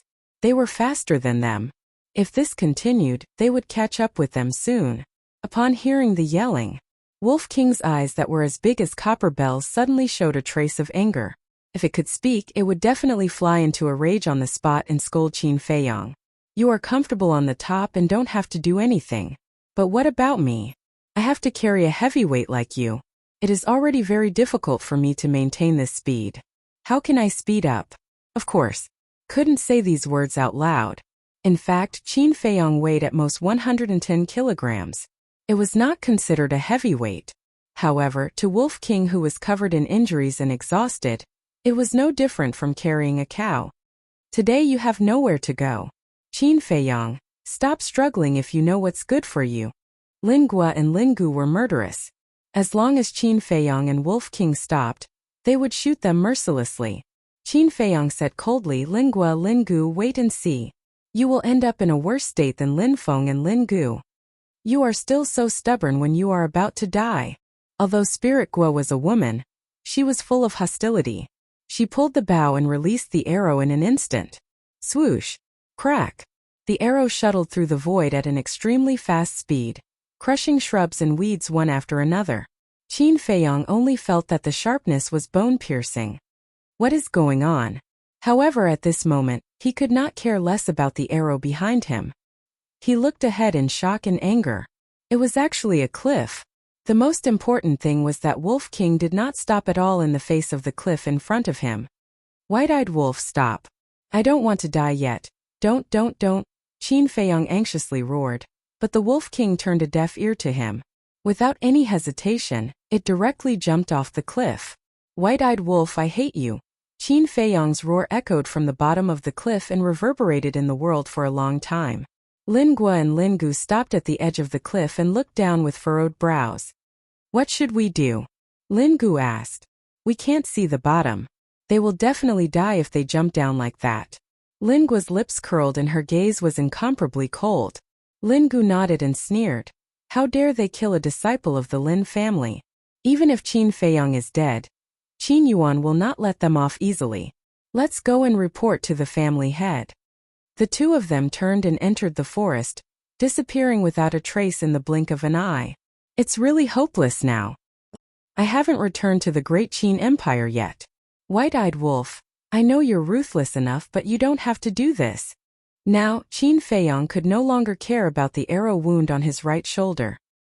He hugged Wolf King tightly and looked at the ground below with worry in his eyes. Was there a way out after falling down? Suddenly, there was a trace of bewilderment in his eyes. On the ground below, he actually saw a river. Could it be? Qin Feiyang was overjoyed. The Wolf Valley was nearby and Wolf King was naturally very familiar with this area. It must have known that there was a river below and thus jumped down without hesitation. I was scared to death. Qin Feiyong finally heaved a sigh of relief.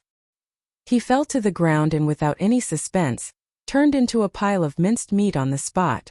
Falling into the river with his current 6-star physique, there was definitely a risk, but at least there was a chance of survival.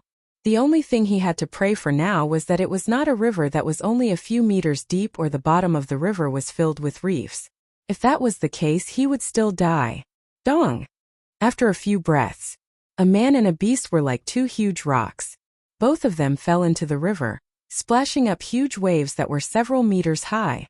One could imagine how terrifying the inertia caused by falling from a high altitude was. The moment he came into contact with the water, Qin Feiyong felt as if his body was being torn apart. A heart-wrenching pain instantly drowned him like a tide. I can't faint now. Qin Feiyong forcefully bit his tongue and became much more clear-headed. He knew nothing about this river. If there were powerful aquatic beasts lurking in the river and he fainted, wouldn't he become a delicious meal in the eyes of the aquatic beasts?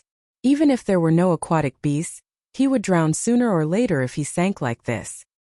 He endured the intense pain and moved his hands and feet. His hands were fine, but his left leg did not stop moving.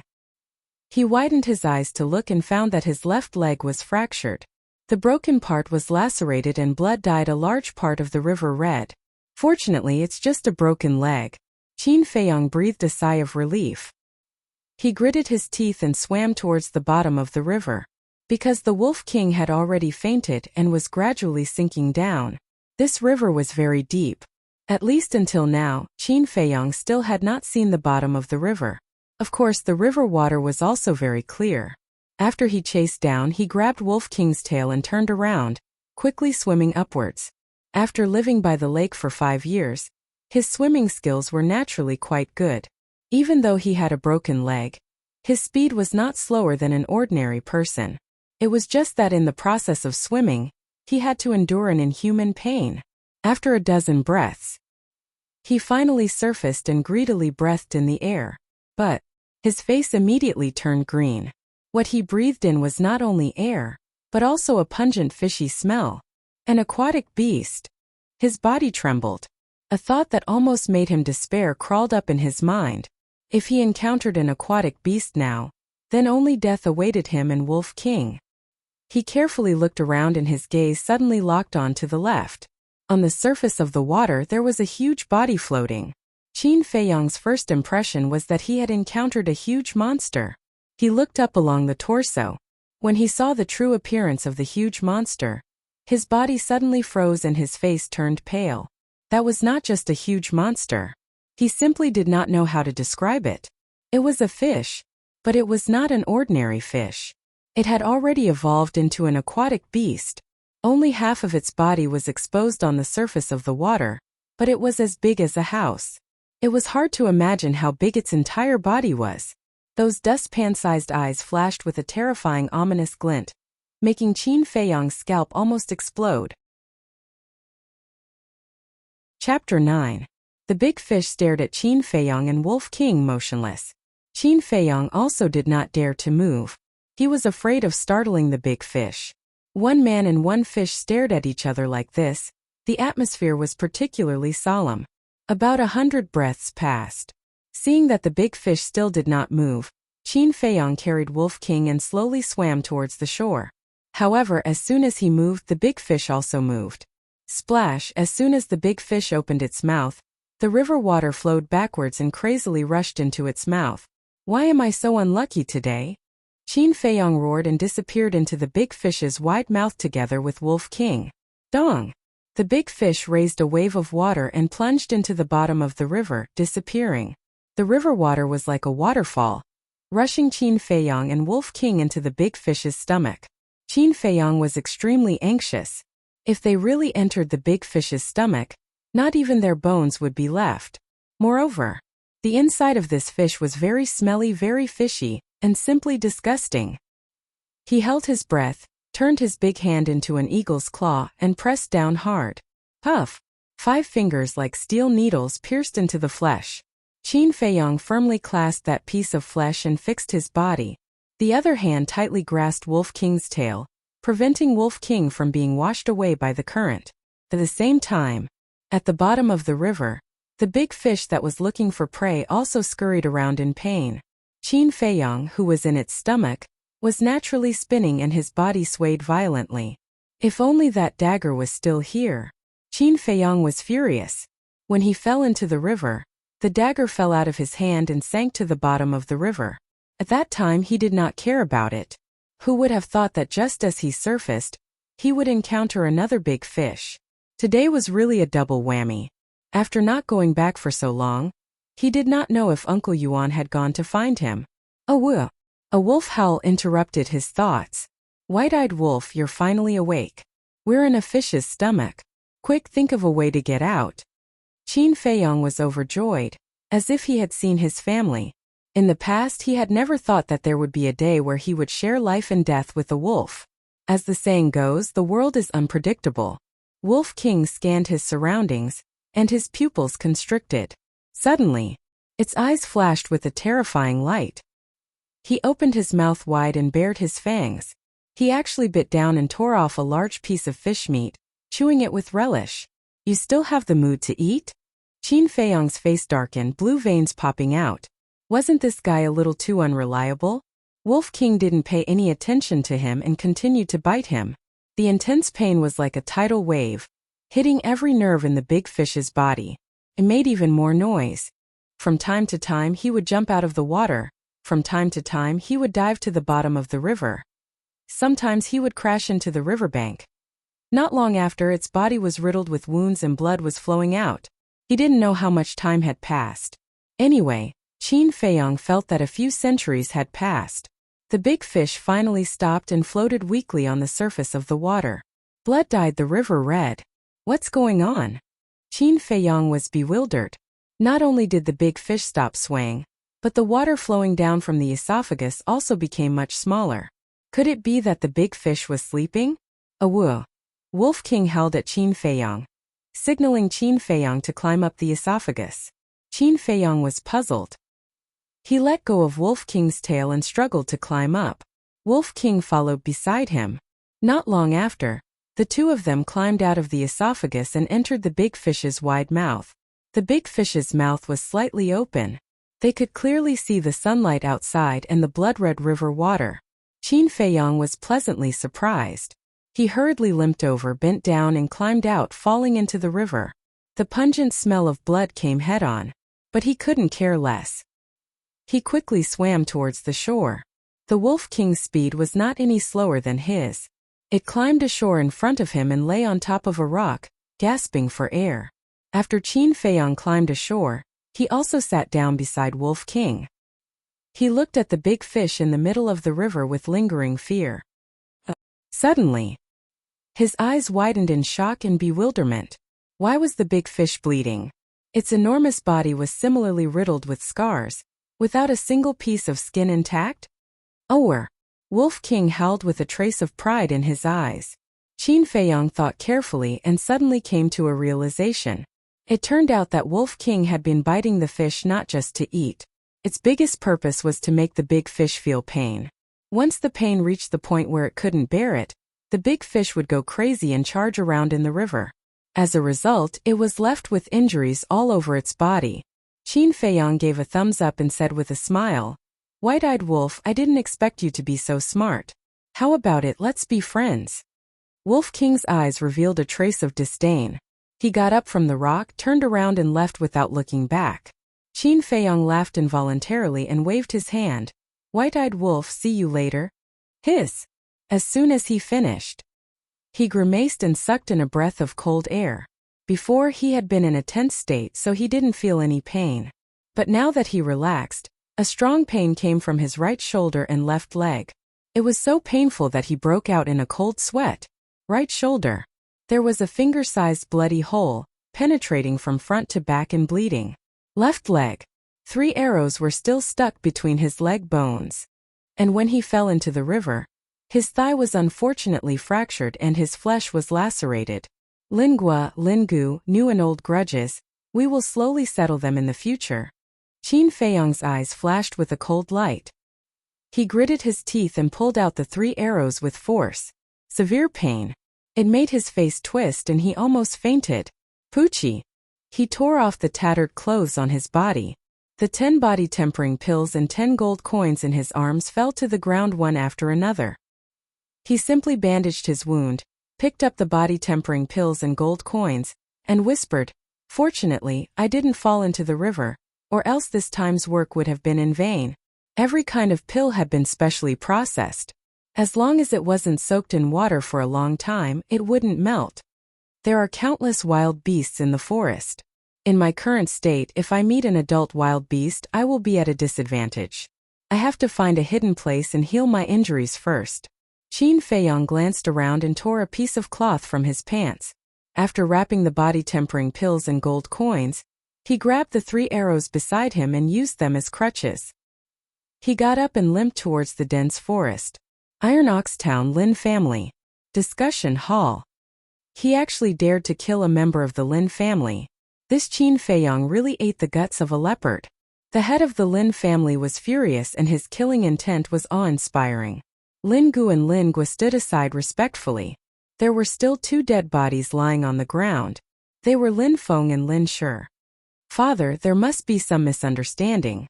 Lin Yi ran into the hall anxiously. "Bastard! Even now you're still speaking for Qin Feiyang. Housekeeper, drag her away and guard her strictly. Without my permission, no one is allowed to let her leave." The head of the Lin family was furious. The butler standing at the door immediately stepped forward to persuade Lin Yi. There were also 2 family servants blocking in front of Lin Yi. "Father!" Lin Yi hurriedly called. The head of the Lin family yelled, "Hurry up and take her away." "Yes." The butler responded and looked at Lin Yi. "Miss, I dare not disobey the order of the head of the family. Please forgive me." He waved his hand. The 2 family servants immediately went up and carried Lin Yi. Under the guidance of the butler, they quickly left the hall. Untamed white-eyed wolf. The head of the Lin family scolded angrily, looked at Lin Gua and Lin Gua, and said in a deep voice, "Where is Qin Feiyang?" Lin Gua said, "He has fallen off the cliff. This little bastard is really lucky, but Qin Yuan can't be let go." The head of the Lin family showed a cold gaze. Lin Gua said, "To tell the truth, Lin Gu and I also have this idea." Lin Gu followed family master. "As long as you say the word, I will kill that old thing now." The head of the Lin family waved his hand and said, "No, we don't need to do this kind of trivial matter. Someone will do it for us." "Who?" The 2 were surprised. "Ma Hongmei." The head of the Lin family sneered and said, "You go to Ma Hongmei now and tell her that Qin Feiyang and Qin Yuan are not dead yet." The 2 looked at each other and smiled. They cupped their hands and said, "The head of the family is wise." The head of the Lin family said, "In addition, pass down the order. Don't tell Yi about the death of Qin Feiyang." Understood. The 2 nodded, picked up the corpses of Lin Shi and Lin Feng, and turned to leave. "Qin Feiyang, you're finally dead. As long as you're dead, Lin Shi and Lin Feng's deaths are worth it." The head of the Lin family returned to his seat with a bright smile on his face. Near the riverbank, Qin Feiyang found a cave and hid inside. He bandaged his wounds and prepared to sleep. He was very tired now. Oh, but at this moment, a wolf's howl sounded outside the cave. White-eyed wolf. Qin Feiyang was stunned. Holding the 3 arrows, he got up and walked to the entrance of the cave. His expression changed drastically. The person who came was indeed Wolf King. But behind Wolf King, there were more than a dozen white wolves. They stood 10 meters away, staring fiercely at Qin Feiyang. Qin Feiyang said angrily, "White-eyed wolf, what do you mean by this?" He regretted it. How could a creature like a wolf be trusted? He should have dealt with it early in the morning. Wolf King looked at him coldly and suddenly spat out an iron box from his mouth. Qin Feiyang was slightly stunned. The iron box was the size of a palm. It was rusty and looked a bit old. Wolf King growled a few words at Qin Feiyang, then turned around and left with a group of white wolves. "What do you mean?" Qin Feiyang was puzzled. After Wolf King left, he walked over and picked up the iron box. The moment he opened the iron box, a strong medicinal fragrance assailed his nose. There were actually 5 medicinal pills in the iron box. 2 bone-replenishing pills. 3 healing pills. Qin Feiyang was stunned for a moment. He raised his head and looked in the direction where the Wolf King disappeared. His face was full of guilt as he whispered, "I'm sorry, I've wrongly accused you. But you, this guy, if you want to give me medicinal pills, just give me medicinal pills. Why did you have to make such a big scene? No matter who it is, they will misunderstand." He smiled helplessly and turned to walk into the cave. He was grateful in his heart. Who said that wolves were heartless? Who said that wolves were ferocious? In fact, no matter what kind of beast it was, as long as it was sincere, it could gain the other party's trust. White-eyed wolf, thank you. After taking the healing pill and bone-replenishing pill, Qin Feiyang half lay on the stone wall, muttered to himself and quickly fell asleep. However, he didn't know. Chapter 10. As night fell, the waning moon rose into the sky. The jungle at night seemed to be covered with a mysterious veil, making people feel awe. So cool. In the cave, Qin Feiyang finally opened his eyes, got up and stretched. After sleeping until now, his whole body was comfortable and full of energy. He checked the wound. Whether it was the arrow wound or the broken thigh, they had almost recovered. Things like elixirs are really magical. Qin Feiyang murmured with a face full of yearning. That's right. He wanted to become an alchemist. After leaving the cave, he looked up at the waning moon. A cold light flashed in his eyes and muttered, "That nightmare has left me. From now on I, Qin Feiyang, will be your nightmare." Whoosh! He took a step and rushed into the jungle. Are my eyes playing tricks on me? Suddenly, he stopped next to a big tree and looked around in surprise. Just now, he vaguely saw a white wolf, but in the blink of an eye it disappeared. It should be because I missed that white-eyed wolf, so I had an illusion. White-eyed wolf, thank you for your elixir. We will meet again if fate allows. Qin Feiyang muttered to himself and sped up, like a ghost in the night, silently galloping. In his hand he was still holding the 3 arrows. He was reluctant to throw away these 3 arrows. It was not that the 3 arrows were treasures. He wanted to give him a taste of his own medicine. After Qin Feiyang left, more than a dozen white wolves gathered together under the big tree. Woo-woo. Wolf King growled a few times. One of the white wolves ran toward the direction where Qin Feiyang disappeared. Wolf King took the other white wolves back to the Wolf Valley. It's dark, why hasn't Feiyang come back yet? Beside the lake, Yuanbo stood on a big stone, looking at the entrance and exit. His old eyes were full of worry.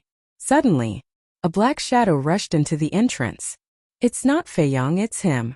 Yuanbo's eyes narrowed, and a touch of coldness crept up on his face. Swish! The next moment, with a leap, he turned into a streak of light and quickly disappeared into the night. Flight! If Qin Feiyang saw this scene, he would definitely be shocked. Because only combat emperors could fly. Which was also to say that Uncle Yuan wasn't as simple as he seemed on the surface. A dozen breaths later, the black figure stopped by the lake and scanned the burnt ruins. Strange, last night I saw them die in the sea of fire with my own eyes. But why did Elder Ma say that they're still alive? I haven't seen them yet, the black shadow whispered. That was right. He was the middle-aged man who set the fire last night. Since Elder Ma has said so, I'll take a closer look. The middle-aged man entered the ruins and began to search. Soon, another black shadow ran into the entrance of the lake, panting. He was Qin Feiyang. He carried a black bull on his shoulder. This was something he had encountered along the way. He had killed it along the way and planned to bring it back to make a sumptuous dinner. Uncle Yuan, I've made you wait for a long time, Qin Feiyang shouted. Under the hazy moonlight, everything looked very blurry. He thought that the middle-aged man in the ruins was Uncle Yuan. Qin Feiyang. Hearing the shout, the middle-aged man suddenly turned around, his eyes surging with killing intent. Little bastard, you can't even burn to death, you're really lucky. He laughed sinisterly and rushed towards Qin Feiyang with a murderous aura. As the distance got closer, Qin Feiyang could gradually distinguish that black figure. Uncle Yuan wasn't that tall and sturdy. Not Uncle Yuan. He put down the black bull on his shoulder, stuck the 3 arrows into the ground, stopped in place and said in a deep voice, "Who are you? Why are you here?" The middle-aged man sneered. "I'm the one who wants your life." "It's you." Qin Feiyang's eyes surged with killing intent. He had just heard this voice last night. How could he forget it? Last night you burned my house and Uncle Yuan's house. Tonight I want your life, he said coldly, like a furious lion, rushing towards the middle-aged man. Huh? The middle-aged man was surprised. He actually dared to take the initiative to rush up? This little bastard. Could it be that he was burned silly last night? But it's just what I want. I'll deal with it quickly and give Elder Ma a satisfactory explanation as soon as possible. He clenched his right hand, ready to attack. Qin Feiyang was also secretly accumulating power. Go to hell. Both of them were aggressive. As they approached, they roared at the same time, breaking the quiet atmosphere here. Bang! Thump! The two fists collided violently. That moment, Qin Feiyang was shocked back. A trace of blood flowed from the corner of his mouth. How is this possible? The middle-aged man exclaimed. Although he was as steady as Mount Tai, his face became extremely ugly. Aren't you unable to cultivate? But why is your strength so strong? How can an ordinary person have the strength of 6 bears? He looked at Qin Feiyang in disbelief. At the same time, a white wolf appeared at the entrance of the lake. It stood on top of a huge rock, and its eyes emitted a frightening green light in the night. Why would a wolf appear? Uncle Yuan, who was hiding in the dark, frowned slightly. The white wolf glanced at Qin Feiyang and the middle-aged man. There was a flash of fierceness in its eyes. It turned around and ran wildly, quickly disappearing into the mountain stream. Except for Uncle Yuan, Qin Feiyang and the middle-aged man did not notice the appearance of the white wolf. After Qin Feiyang stabilized his body, he wiped the blood from the corner of his mouth and joked. Are you surprised? It's still early. He took out the 10 body-tempering pills and stuffed them all into his mouth. The majestic energy flowed endlessly, tempering his body quickly. Qin Feiyang said lightly, your strength is not much stronger than mine. If I'm not wrong, you should be a 7-star martial artist. Should be? The middle-aged man was stunned and grinned. From your tone, you seem to be very disdainful of me? Qin Feiyang grinned and said, it's not seems, it's true. Haha. The middle-aged man laughed maniacally. Little bastard, you have to pay the price for being so arrogant. He suddenly roared and his aura surged. His big fan-like hand slapped toward Qin Feiyang. Who's afraid of you? Qin Feiyang laughed heartily. He rushed forward fearlessly and started to fight with the middle-aged man. Initially, Qin Feiyang was at a disadvantage and was suppressed by the middle-aged man. However, he was like a cockroach that could not be killed. Every time he was sent flying or knocked down, he would stand up again and continue to fight. The more he fought, the braver he became. His aura was also getting stronger. On the other hand, the middle-aged man began to show signs of being flustered. Oh no, he must have taken the body-tempering pill. He wants to use this fight to quickly absorb the energy of the body-tempering pill and break through to become a 7-star martial artist. The middle-aged man finally discovered Qin Feiyang's purpose. I won't let you have your way. He was furious and threw a punch at Qin Feiyang's face with all his might. Bang! At the same time, Qin Feiyang's aura was like a volcanic eruption. It was unstoppable and instantly reached a new height. 7-star martial artist. The real battle has only just begun. His aura was like a rainbow and his gaze was like 2 bolts of lightning, extremely sharp. He threw a punch without retreating and it collided with the middle-aged man's fist. Bang! Both of them retreated at the same time, spitting blood from their mouths. Little bastard, I'm going to kill you. The middle-aged man was extremely furious. Every punch that he threw was accompanied by an ear-piercing sound of wind and thunder. Qin Feiyang didn't say anything, but the corners of his mouth were slightly raised, and there was a trace of ridicule that couldn't be dissolved. No matter how strong the middle-aged man's fist was, he didn't take a step back. He wanted to use strength to break strength. After being unable to kill Qin Feiyang for a long time, the middle-aged man began to become irritable. He revealed more and more flaws with each passing breath. After a few hundred breaths, the two of them were bathed in blood. However, most of the blood on Qin Feiyang's body belonged to the middle-aged man. One of them was impetuous and had even thought of retreating. One of them was calm and steady with endless fighting spirit. The outcome of this battle had been decided. Bang! In the end, Qin Feiyong slapped the middle-aged man's chest. Accompanied by a cracking sound, a few ribs in his chest broke on the spot. The middle-aged man spat out blood and flew a few meters away before falling to the ground. Qin Feiyong had a fierce look in his eyes. He landed beside the middle-aged man in a few steps and stomped on the middle-aged man's chest. This time, his entire chest had caved in. Ah! The middle-aged man's painful scream echoed in the night sky and did not dissipate for a long time.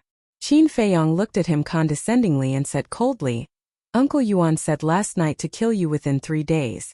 I will definitely do it. Don't kill me. I also received orders from above to kill you. Please spare my life, okay?" The middle-aged man vomited blood while begging intermittently. Qin Feiyong said, "Ma Hongmei's order?"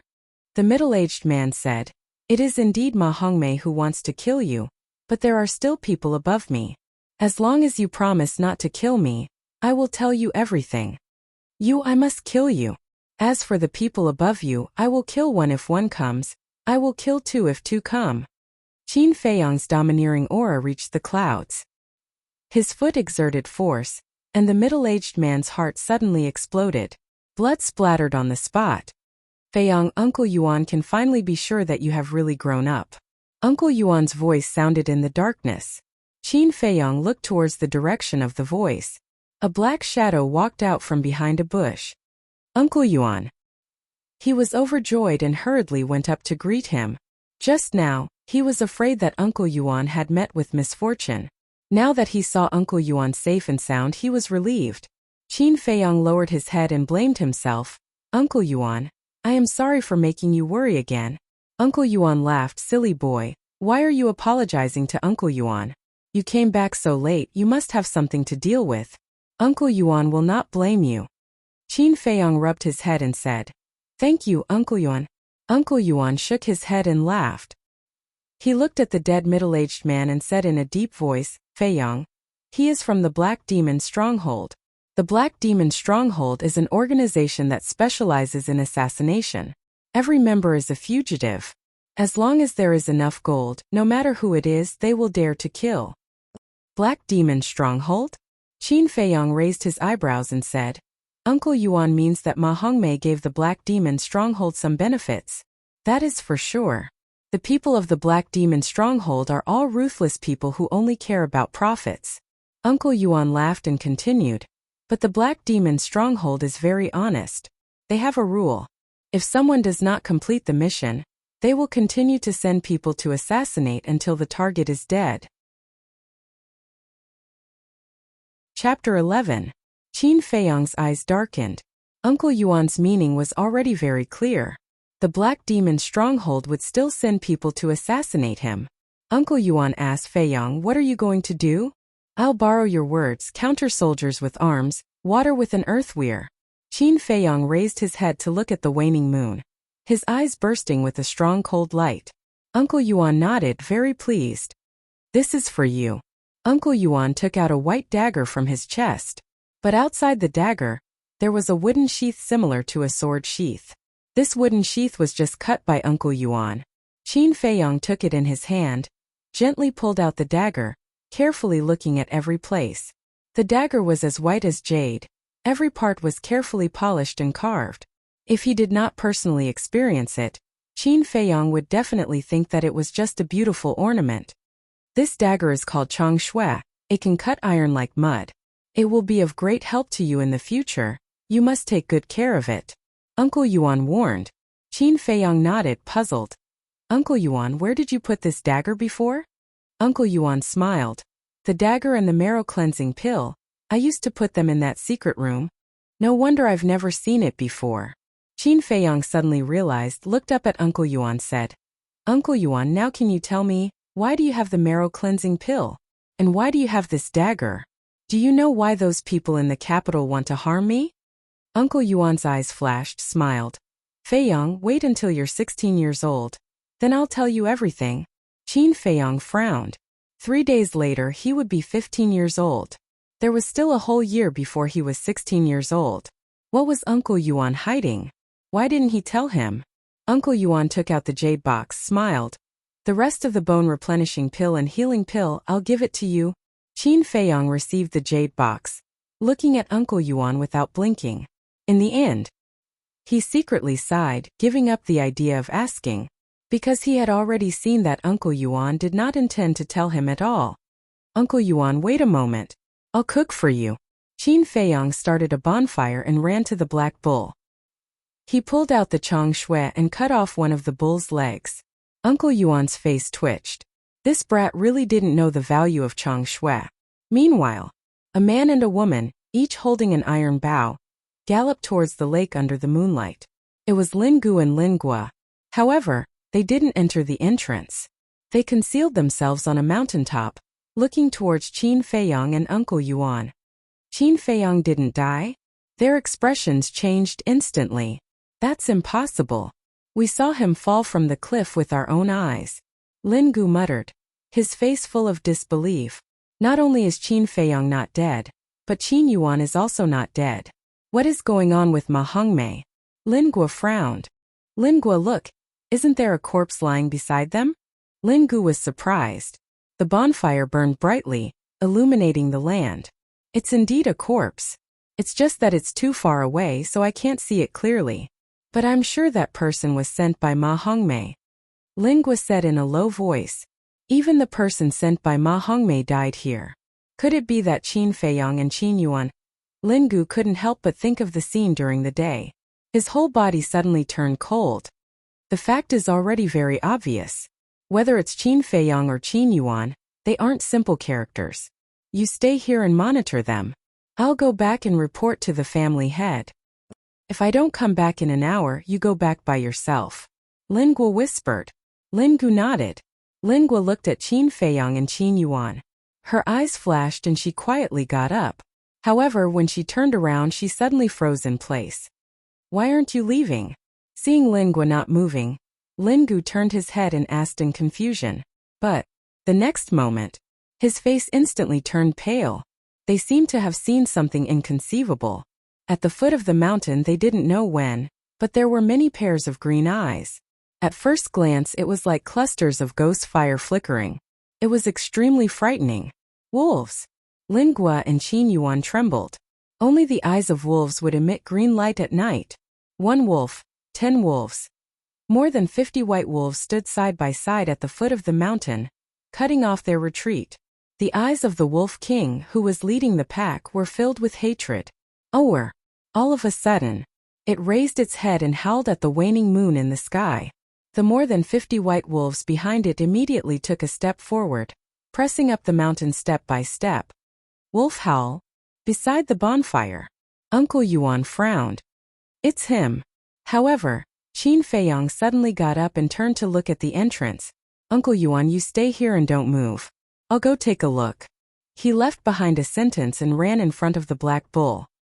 He grabbed the 3 arrows and ran towards the entrance. What the hell is this brat doing? Uncle Yuan frowned, got up and followed him unhurriedly.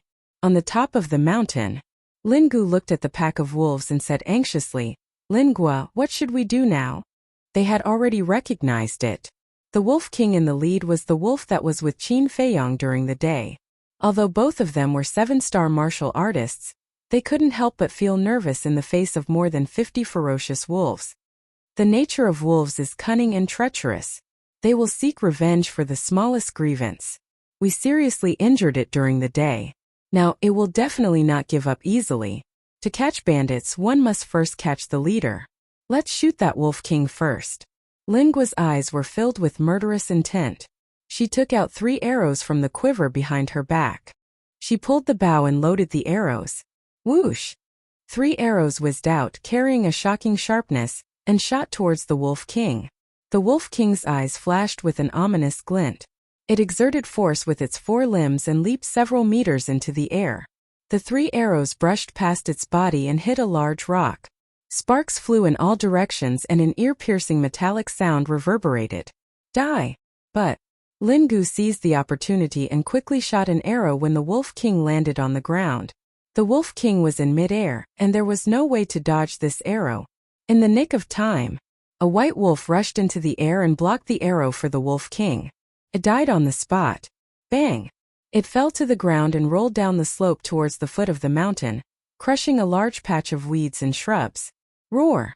The Wolf King's eyes turned red. After landing on the ground, it roared towards the sky and rushed towards Lingua and Lingu crazily. The rest of the white wolves also went crazy. Their ferocious aura was monstrous. Lingua and Lingu's eyes were gloomy as they continuously shot arrows at the Wolf King. But either the Wolf King dodged the arrows, or the other white wolves blocked the arrows for the Wolf King. A pungent smell of blood quickly spread through the area. Lingua, I've run out of arrows. Looking at the pack of wolves running towards them crazily, Lingu couldn't help but panic. The total number of arrows in their quiver was only 30. 30 arrows had killed 20 white wolves, leaving only 30 or so. If they swarmed up, even if they were 7-star martial artists, they would have to pay a heavy price. Kill! Lingua's arrows were also used up. There was only one way now to kill all these beasts. The two of them held iron bows and charged into the pack of wolves, starting a life-and-death battle. Qin Feiyong ran to the foot of the mountain, glanced at the dead white wolves and looked up. Lingua, Lingu, give me your lives. He roared like a crazy bull and rushed up angrily. Without saying a word, he directly raised his fist and pounced towards Lingu. Qin Feiyong, a trash like you wants to kill me? You're daydreaming. Lingu threw a punch. The two fists met with a loud bang. Puff! Lingu spat out a mouthful of blood and crashed to the ground.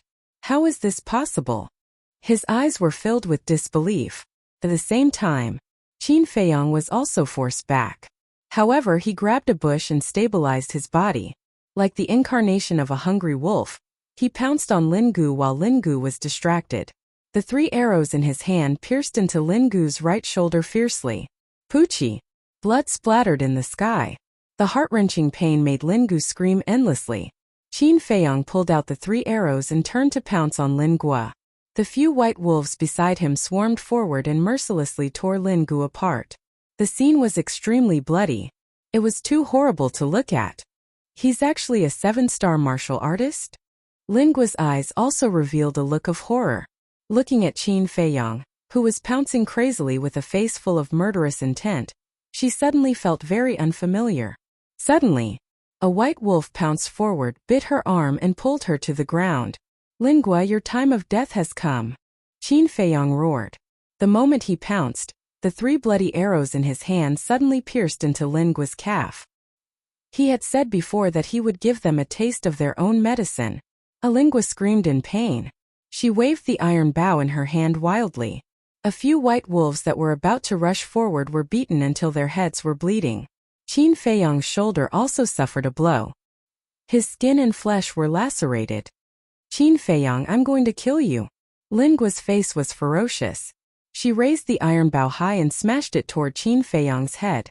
Qin Feiyong sneered, pulled out the Chang Shui, and swung it with force. Accompanied by a loud clang, the iron bow was actually cut in half. How is this possible? Lingua was shocked. More than a dozen white wolves swarmed forward and crazily tore at her. Screams could be heard incessantly. Qin Feiyong put away the dagger and let out a long breath. He wiped the blood off his face and walked to the Wolf King's side. He smiled and said, White-eyed wolf, we meet again so soon. It's really fate. The white-eyed wolf glanced at him with a trace of disdain. Qin Feiyong chuckled and said, Don't be so unreasonable. Let's go, I'll treat you to a big meal. The scene here was too bloody. He did not want to continue staying here. Roar! The Wolf King growled at him. What are you trying to say? Qin Feiyong was puzzled.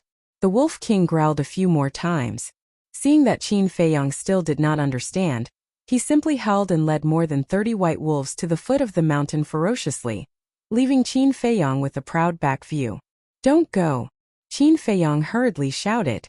It wants you to help it bury these dead white wolves. Moreover, it's going to Iron Ox Town to cause trouble for the Lin family. Chapter 12. Go to the Lin clan. Qin Feiyong's body shook.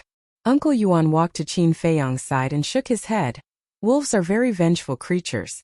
If they are provoked, they will do whatever it takes. They will not let go of anyone who is related to them. No, the Lin clan is full of experts.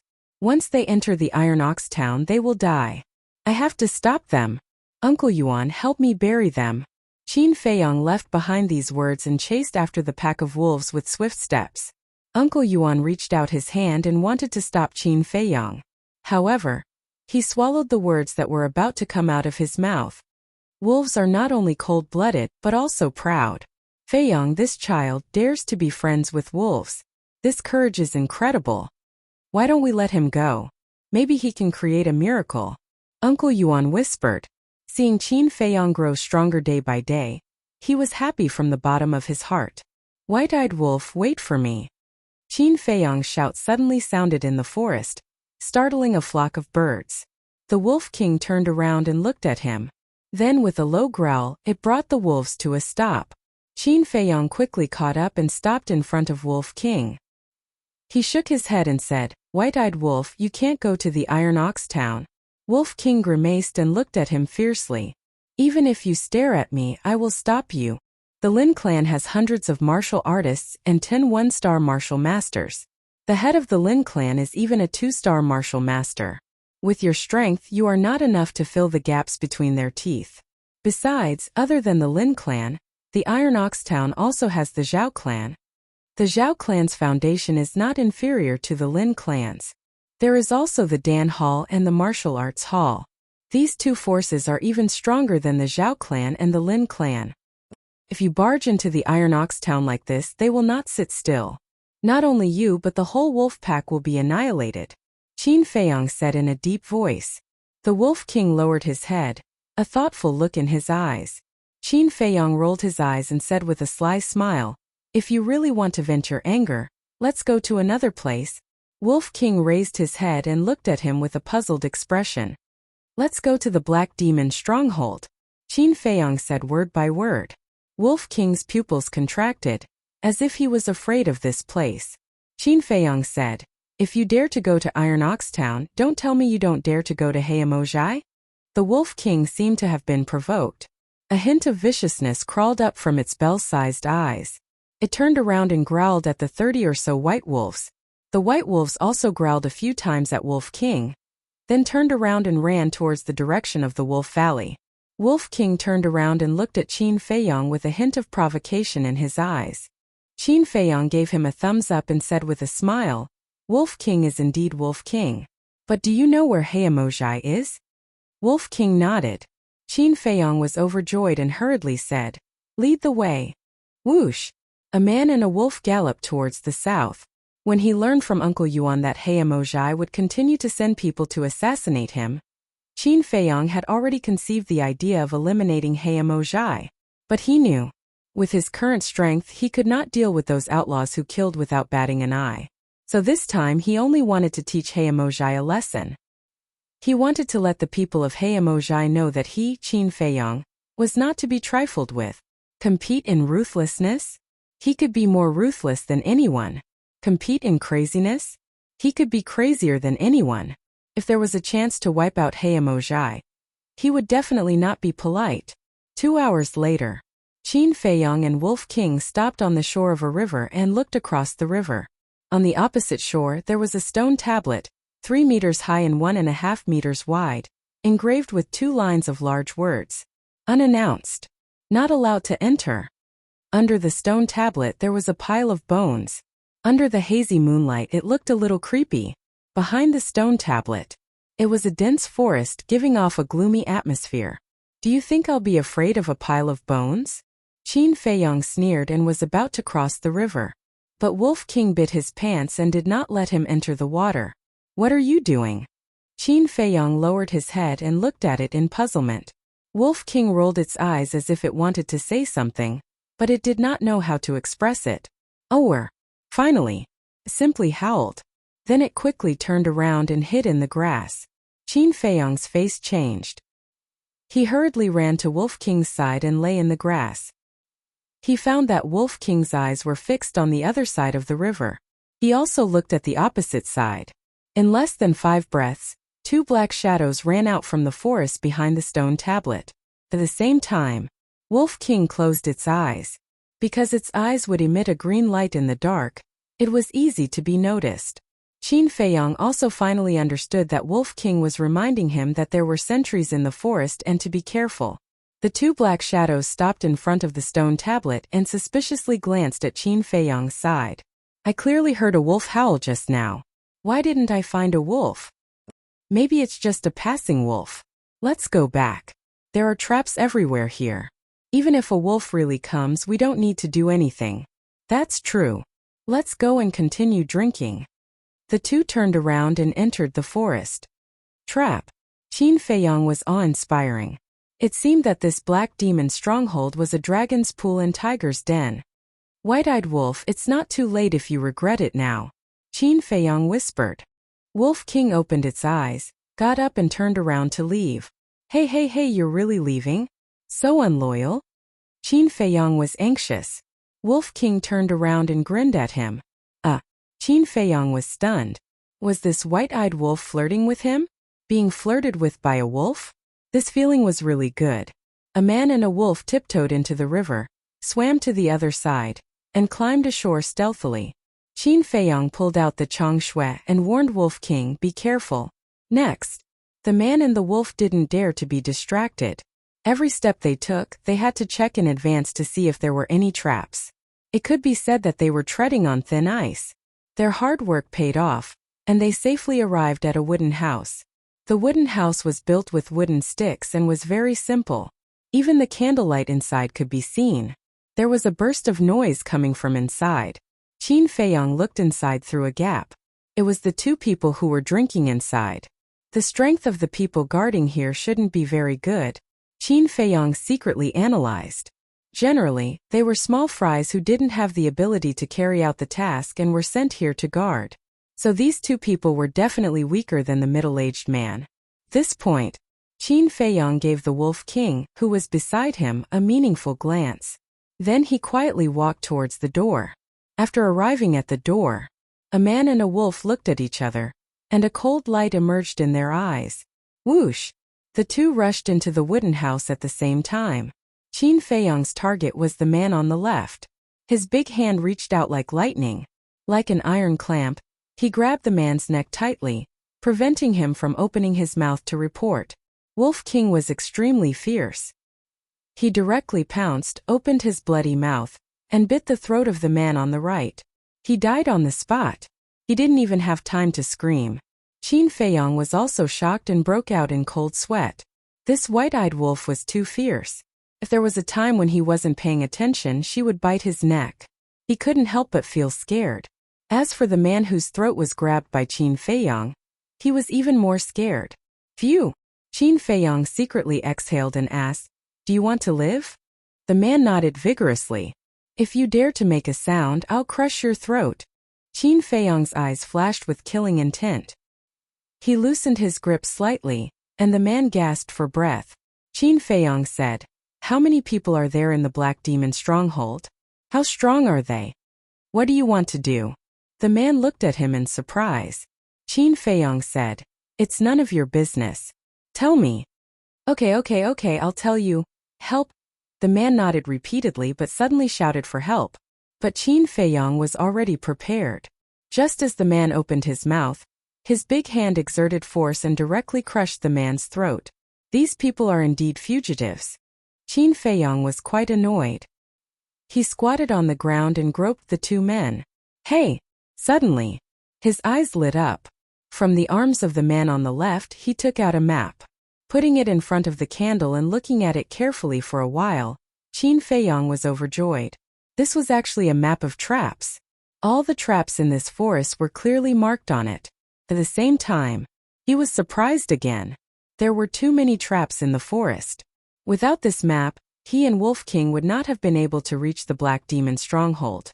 It was probably because there were too many traps that this person had a map on him. "White-eyed wolf, follow me closely," Qin Feiyong instructed, took the map and soon arrived outside a stronghold. The two of them hid in a half-meter deep ditch, stuck their heads out, and scanned the stronghold. At this time it was already midnight. The people of the Black Demon stronghold had already fallen asleep. It was quiet here. Only two middle-aged men stood upright on both sides of the gate, closely monitoring the surroundings. Above the gate, there was a torch that shone in all directions. The two of them were topless, and there were a few hideous scars on their bodies, emitting a fierce aura. There are so many traps and they still let people guard here. The people of the Black Demon stronghold are really cautious. Qin Feiyong frowned and asked in a low voice, "White-eyed wolf, are you confident that you can get rid of them in one fell swoop?" Wolf King shook his head. "The strength of the two seems to be very strong," Qin Feiyong muttered, looking at the dagger Chang Shui in his hand. This dagger could cut iron like mud. If it was a surprise attack, it should be able to get rid of the two people. "White-eyed wolf, go and distract one of them," Qin Feiyong whispered. Wolf King slowly crawled to the other side, rubbing against a tree as thick as an arm. Soon, the two middle-aged men noticed the movement there. The man on the right wondered, "Why is that tree shaking? Go and take a look." The man on the left nodded and walked towards the tree. Seeing this, Wolf King hurriedly retreated, got into a lush bush and then closed his eyes. At the same time, Qin Feiyong picked up a fist-sized stone at his feet, and then gently threw it. It landed in the grass 1 meter away, making a slight sound. N. Chapter 13. Qin Feiyong held his breath and stared at the big man through the gaps between the weeds. But the result was beyond his expectations. The big man did not come to check. What should I do? Qin Feiyong was burning with anxiety. Suddenly, his eyes lit up. He took out the iron box given to him by Wolf King, took out a bone-replenishing pill, and placed it on the grass above. "I don't believe that you won't be fooled this time," Qin Feiyong sneered. In this world, what was the most tempting thing? It was none other than the pill. The fragrance of the medicine quickly drifted in this place. Why is there the smell of the pill? After smelling the medicine, the big man was suddenly surprised. He sniffed hard and walked towards Qin Feiyong step by step. "It's really a pill. It seems to be a bone-replenishing pill. This time I'm rich." When he saw the bone-replenishing pill on the grass, the big man was wild with joy and reached out to grab it. He had never thought about why the pill would be here. This time, Qin Feiyong jumped up like a poisonous snake hidden in the dark. The dagger Chang Shui showed its sharpness and instantly cut the big man's throat. Blood spurted out. At the same time, he stretched out his left hand, covered the big man's mouth and dragged him into the deep ditch. In less than 3 breaths, the big man breathed his last and fell to the ground dead. Before he died, he stared at Qin Feiyong, his eyes full of disbelief. Qin Feiyong's eyes lit up. This dagger Chang Shui was more terrifying than he imagined. He restrained his mind, quickly took off the big man's clothes, wiped the blood on the grass and tidied up the grass a little. Although there were still some obvious traces, it was late at night. As long as one did not look carefully, they would not notice. As for the smell of blood, the medicinal fragrance of the bone-replenishing pill was enough to cover it up. Qin Feiyong placed the bone-replenishing pill in a slightly conspicuous place and continued to hide in the deep trench, waiting for another big man to take the bait. The middle-aged man walked under the tree and scanned the surroundings. He didn't find anything out of the ordinary, so he went back the way he came with a trace of doubt. When he returned to the gate of the stronghold and saw that his companions had disappeared, he did not suspect anything and thought that they had gone to the latrine. And medicinal fragrance? Very soon, he also smelled the medicinal fragrance. A trace of suspicion crept into his eyes as he walked towards the direction of the medicinal fragrance. As expected, he was killed by Qin Feiyong's sneak attack. Using weeds and dead leaves to cover up the 2 corpses, Qin Feiyong put away the bone-replenishing pills and ran towards the tree. "White-eyed wolf, you can come out now," Qin Feiyong shouted in a low voice. Wolf King opened his eyes and walked out of the bushes with a questioning look in his eyes. "Don't worry, it's all settled. Next, we'll give the people of the Black Demon stronghold a profound lesson." Qin Feiyong's eyes flashed with a cold light. Wolf King looked at him suspiciously. Qin Feiyong said, "Do you see that torch? This stronghold is all made of wood. As long as there's a little fire, the whole stronghold will soon be set ablaze. I'll also let them have a taste of being burned by fire." Wolf King's pupils constricted. This human was even more ferocious than it. Let's go. Qin Feiyong shouted, turned around and ran to the gate of the stronghold. He found a wooden stick as thick as an arm and quickly made a torch with weeds and dead branches. This torch is for you. He handed the torch to Wolf King. Wolf King bit it. Qin Feiyong leaped up and pulled out the torch stuck on top of the stronghold's gate. He lit the torch held by the Wolf King and said in a low voice, "We'll split up. We'll meet behind the stronghold later." A man and a wolf rushed into the stronghold at the same time, looking for flammable objects. In less than 10 breaths, in the stronghold the flames were monstrous. One by one, the wooden huts and buildings were set ablaze. It's so hot. So much smoke. What's happening outside? The people of the Black Demon stronghold woke up from their sleep one after another. When they opened the door to take a look, without exception, their faces suddenly changed. Not good. The stronghold is on fire. Come out and put out the fire. The entire stronghold was suddenly in a mess. One figure after another ran out of the house, carrying water to put out the fire. But, under the hot weather, everything became very dry. Not only did the flames not extinguish, but they burned more and more fiercely. There were even quite a few people whose bodies were on fire. What's going on? A loud roar sounded from a burning building. A burly man in black smashed the door with one foot and rushed out of the flames.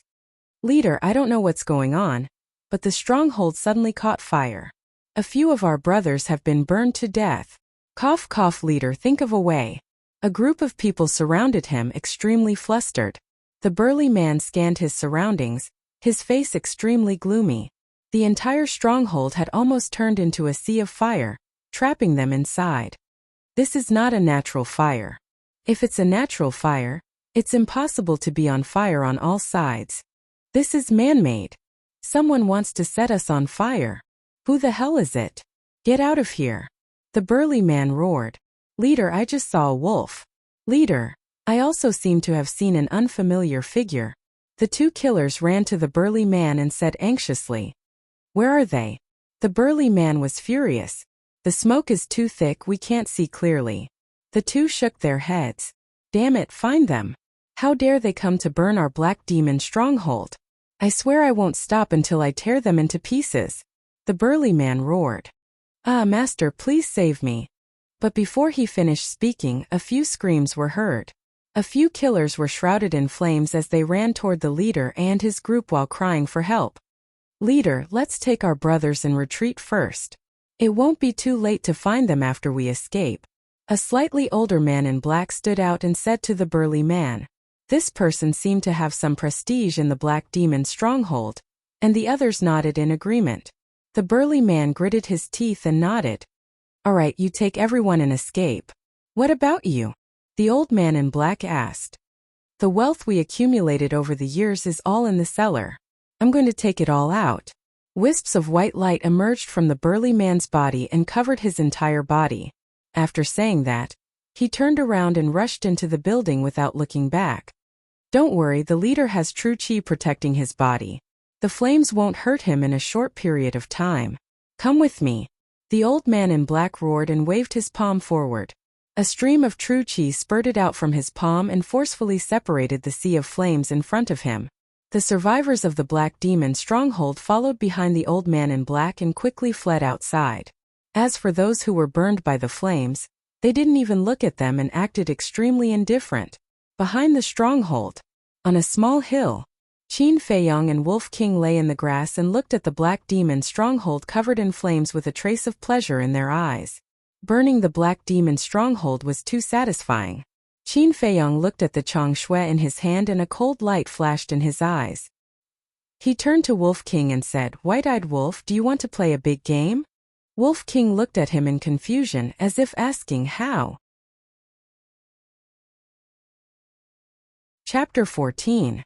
If it weren't for changshui, Qin Feiyong wouldn't have dared to have such a crazy idea. That was because the Black Demon stronghold had two martial masters. Martial masters had already grasped true chi. Even a one-star martial master could wield over 10,000 kilograms of force with a casual wave of his hand. With his and Wolf King's strength, it was simply courting death. However, the sharpness that changshui had displayed earlier gave him ample confidence. As long as he caught them off guard.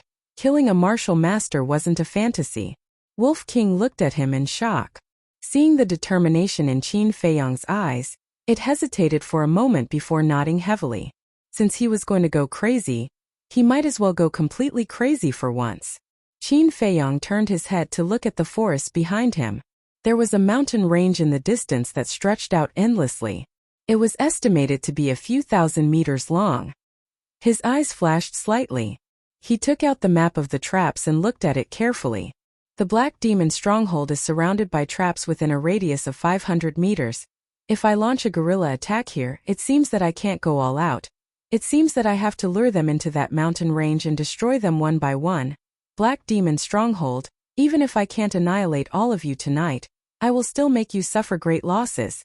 Qin Feiyang muttered. His eyes flashed coldly as he turned to Wolf King and said, "Roar and lure them over." "Ower." The Wolf King immediately let out a loud howl. "It's a wolf." The sound came from behind the stronghold. "That wolf is provoking us." The group of people who were fleeing in the sea of fire stopped and turned to look behind the stronghold. Their faces were gloomy and their eyes were filled with killing intent. "Don't stop. We'll talk after we get out," the black-clothed old man shouted. He waved his hand and his true chi split the sea of fire in front of him like a dragon. He quickly led the group of people out. However, there were still more than 10 people who died in the sea of fire. "Surround him. If he's alive, I want to see him. If he's dead, I want to see his corpse," the black-clothed old man shouted. There were a total of more than 50 people who escaped alive. Hearing the black-clothed old man's order, they immediately split into 2 groups. They bypassed the sea of fire and ran toward the back of the stronghold murderously. "Retreat!" Qin Feiyang shouted in a low voice. Leading Wolf King, he easily bypassed the traps and ran towards the mountain range. "They're over there. Chase them." The people of the Black Demon stronghold took out a trap map and chased after Qin Feiyang. The old man in black stood on the hillside and stared at Qin Feiyang's back. He frowned and whispered, "Why does he look so familiar?" Boom! The burly man split open the sea of flames and quickly arrived beside the black-clothed old man. He looked at Qin Feiyang and Wolf King and asked, "Is it them?"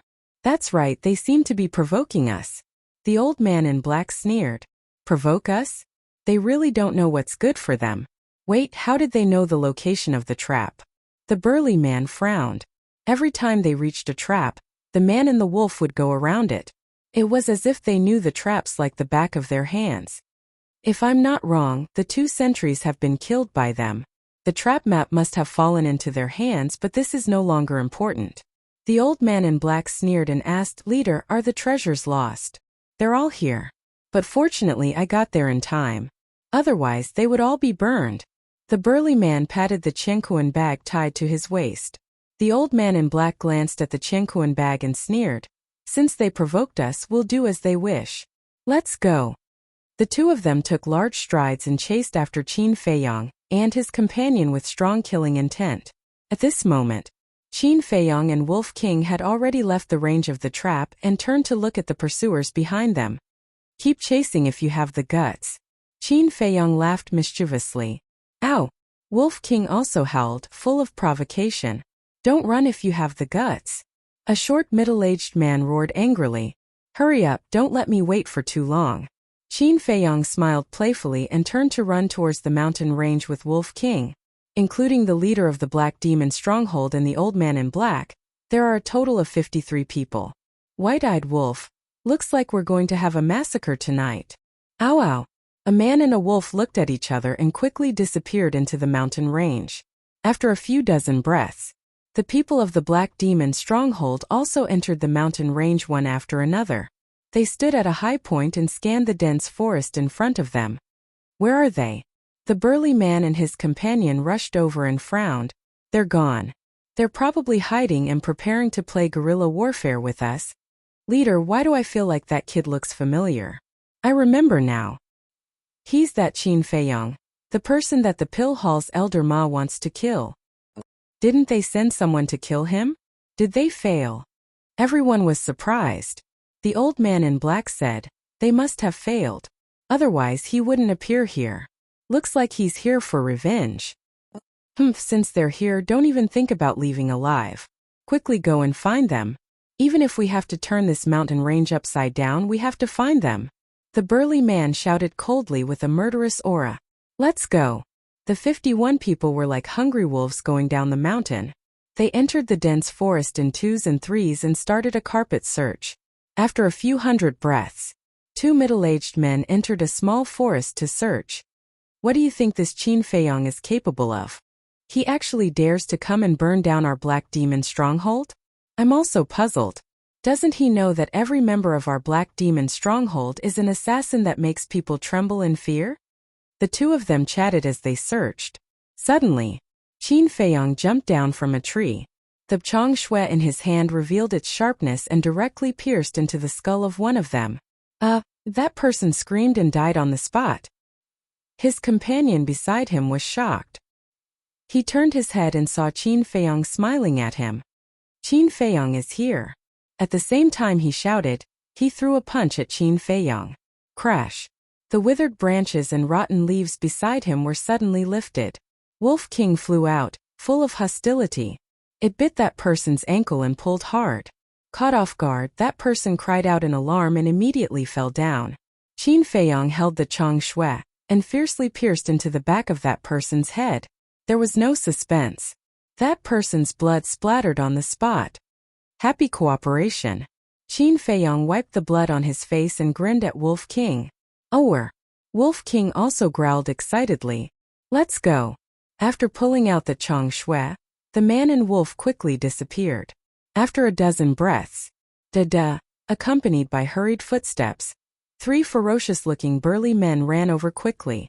Looking at the 2 corpses on the ground, their expressions were gloomy. At this moment, 2 painful screams could be heard not far away. The 3 burly men looked at each other and hurried over. There were 2 more corpses on the ground. As for Qin Feiyong and Wolf King, they were nowhere to be seen.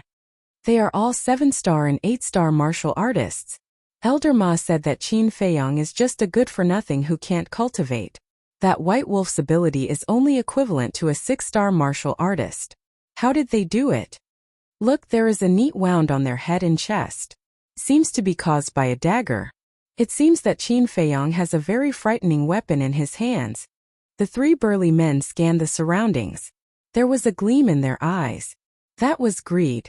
However, they did not notice that the withered leaves under the 2 corpses were moving. A hand holding a dagger suddenly stretched out from the withered leaves and cut the tendons of the 3 men at lightning speed. Bang bang bang. The 3 burly men suddenly fell to the ground and screamed. Blood spurted out from their wounds. Bang bang. Crash. The 2 corpses were sent flying by a huge force. Qin Feiyong and Wolf King leaped out from the withered leaves below and pounced on the 3 men. Wolf King bit one man's throat. Qin Feiyong also cut another man's throat in an instant. Spare my life, the 3rd man begged. His soul was leaving his body. However, Qin Feiyong did not show any mercy. He waved the chong shui and quickly cut off the man's neck. You still have the idea of using the chong shui. How foolish. Qin Feiyong sneered and quickly left with Wolf King to look for the next prey. Chapter 15. It was a night of bloodshed. Under the hazy moonlight, in the dark forest, Qin Feiyong and Wolf King were like 2 ghosts, coming and going without a trace. From time to time, screams could be heard in the mountain range. 3 hours later, in a valley, a man and a wolf cooperated seamlessly and quickly took care of another killer. This is the 50th, there's only one left. Qin Feiyong grabbed the chong shui and bathed in blood, as if he had transformed into a killing god. Wolf King was the same. Its white fur was dyed red with blood. Its green eyes were filled with a terrifying murderous light. Let's go and take care of the last one. Qin Feiyong waved his hand and quickly left the valley with Wolf King, rushing into the dense forest. What's going on? Why are all the people screaming from my black demon stronghold? Could it be that the bastard and Qin Feiyong have been possessed by a ghost? A short middle-aged man leaned against a big tree and looked around vigilantly. His companions died one by one. Screams rang out one after another. It was like a death sentence, almost making him collapse. What's going on now? Are they killers? Or are Qin Feiyong and Wolf King the killers? He really couldn't understand. It was a complete reversal. No, I can't stay here any longer, or I'll definitely die. Killers, whether it was psychological quality or endurance, were far superior to ordinary people. But now, the short middle-aged man was scared. He didn't have the slightest bit of courage to face Qin Feiyong and Wolf King, these two fiends. He turned around and ran out of the mountain range without looking back. But when he ran in front of a horizontal ditch, Qin Feiyong and Wolf King pounced and directly stabbed the Chang Shui into his heart. I still can't escape. If there's an afterlife, I'll never be a killer again. In the past, it was me who killed others. Now I'm the one being killed. This is retribution. The short middle-aged man muttered a few words. With a bang, he fell to the ground and died with regret. It's too late for you to realize it now, Qin Feiyong muttered. He raised his head and sneered. It's time to take care of those two leaders. White-eyed wolf, it won't be easy to deal with them. We must be careful. Wolf King nodded with a ferocious look in his eyes. Qin Feiyong raised his head and looked at the horizon. He led Wolf King into the forest to look for the two people. The sky was already starting to turn white. The Black Demon Stronghold Chief and the black-clothed old man were both martial masters. The only advantage Qin Feiyong and Wolf King had was the night. If he couldn't get rid of the two of them before daybreak, he could only give up. In less than an hour, Qin Feiyong found the Black Demon Stronghold's chief and his companion. He and Wolf King hid behind a big tree. They looked ahead with a trace of doubt in their eyes. 100 meters away, there was a barren hill about 50 to 60 meters high. The Black Demon Stronghold Chief and the black-clothed old man were standing side by side on the hill. They were extremely eye-catching. Woo-woo. Wolf King growled at Qin Feiyong as if asking, when are we going to make a move? There's a problem. Let's wait a little longer. Qin Feiyong whispered. On the hill, the black-clothed old man scanned the forest below and frowned. Chief, aren't we a little too eye-catching standing here? The Black Demon Stronghold Chief said. This is the effect I want. The black-clothed old man pondered carefully and came to a realization. He smiled and said, Chief is wise. The view here is wide. As long as we stand here, Qin Feiyong and that beast won't be able to sneak attack us even if they discover us. That's right. If they don't appear, they won't have anywhere to hide when the sun rises. At that time we'll have the final say in killing them. The Black Demon Stronghold Chief sneered. Sigh, it's a pity that those people are probably all dead. The black-clothed old man sighed. They're all useless trash. So what if they're dead? It's no big deal. Besides, it's good for us if they're dead. We can take all these treasures for ourselves. The Black Demon Stronghold Chief sneered. At the same time, a fierce light flickered in the depths of his eyes. Moreover, there was a dark dagger hidden in his sleeve that shone with a cold light. That's right. In that case, we should thank Qin Feiyong. The black-clothed old man chuckled. However, he glanced at the cosmos bag tied to the Black Demon Stronghold Chief's waist from the corner of his eye. A fierce light flashed in the depths of his old eyes. All of a sudden, the black-clothed old man slapped the Black Demon Stronghold Chief's chest. True chi surged in his palm. His eyes were filled with killing intent. Bang! Uft! The Black Demon Stronghold Chief was sent flying on the spot as blood spurted out of his mouth. Not only was his chest torn open, but it was also caved in. Even his heart had been shattered by the true chi. You actually plotted against me? The Black Demon Stronghold Chief looked at the black-clothed old man in disbelief. The black-clothed old man chuckled and walked towards the Black Demon Stronghold Chief step by step. He said indifferently, Didn't you also want to kill me and take all these treasures for yourself? I just made the first move. The Black Demon Stronghold Chief roared, I didn't. I swear that I really wanted to split it equally with you. I'm not one of those idiots. Your tricks are useless against me. Besides, we've been together for so many years. Who knows you better than me? I can guess what you're thinking. You used Qin Feiyong and that beast to get rid of everyone. You said that you wanted to split the treasures equally with me, but in reality, you already wanted to kill me. If I'm not wrong, after killing Qin Feiyong and the rest, you'll plot against me immediately. Am I right? The corners of the black-clothed old man's mouth curled up slightly with a hint of mockery. Listen carefully. I didn't. The Black Demon Stronghold chief roared. We're all the same kind of people. For money we'll do anything. Why be so hypocritical? But now it doesn't matter whether I did or not. Because I'm going to take this treasure. After killing you, I'll slowly deal with Qin Feiyang and that beast. The black-clothed old man's eyes surged with killing intent. His true chi surged and covered his fist as he punched out with all his might. The stronghold chief was about to die under his fist. He suddenly reached out and grabbed the black-clothed old man's arm tightly. At the same time, the dagger hidden in his sleeve stabbed into the black-clothed old man's lower abdomen at lightning speed. Ah! The black-clothed old man screamed and kicked the black demon stronghold chief. Bang! Bang! That moment, the Black Fiend Stronghold Master rolled down the mountain like a rubber ball. The dagger is ready. You still say that you don't want to kill me? The black-clothed old man looked down at the dagger in his lower abdomen and was instantly enraged. He endured the excruciating pain and charged toward the Black Demon Stronghold Chief with a murderous aura. Ow! However, at this moment, a wolf howl exploded in the forest not far away. The black-clothed old man stopped in his tracks and looked in the direction of the sound. He saw Qin Feiyang and Wolf King galloping toward him.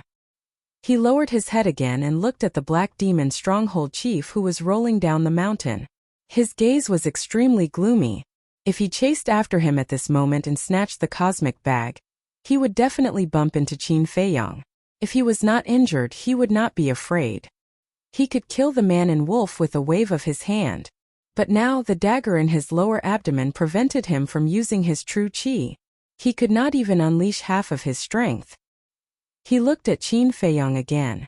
Although he was only a 7-star martial artist, he must have some extraordinary means to be able to deal with the 51 killers.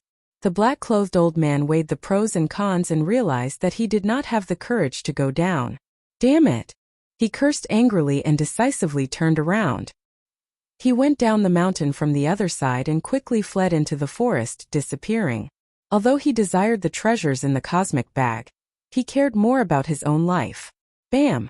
The Black Demon Stronghold Chief rolled to the side of a large rock. His life fluctuations were quickly dissipating. After Qin Feiyang ran here, he said to Wolf King, "Quickly go up and see if that old dog has escaped far away." Wolf King nodded and immediately ran up the mountain. Qin Feiyang retracted his gaze and looked down at the Black Demon Stronghold Chief. I was just thinking if I should give up on killing you. I didn't expect such a good show to happen. Haven't you heard of the saying that when the sandpiper and the clam fight, the fisherman benefits? He pulled down the cosmic bag and weighed it in his hand. He grinned and said, "Thank you, Chief." Then he got up and walked up the mountain.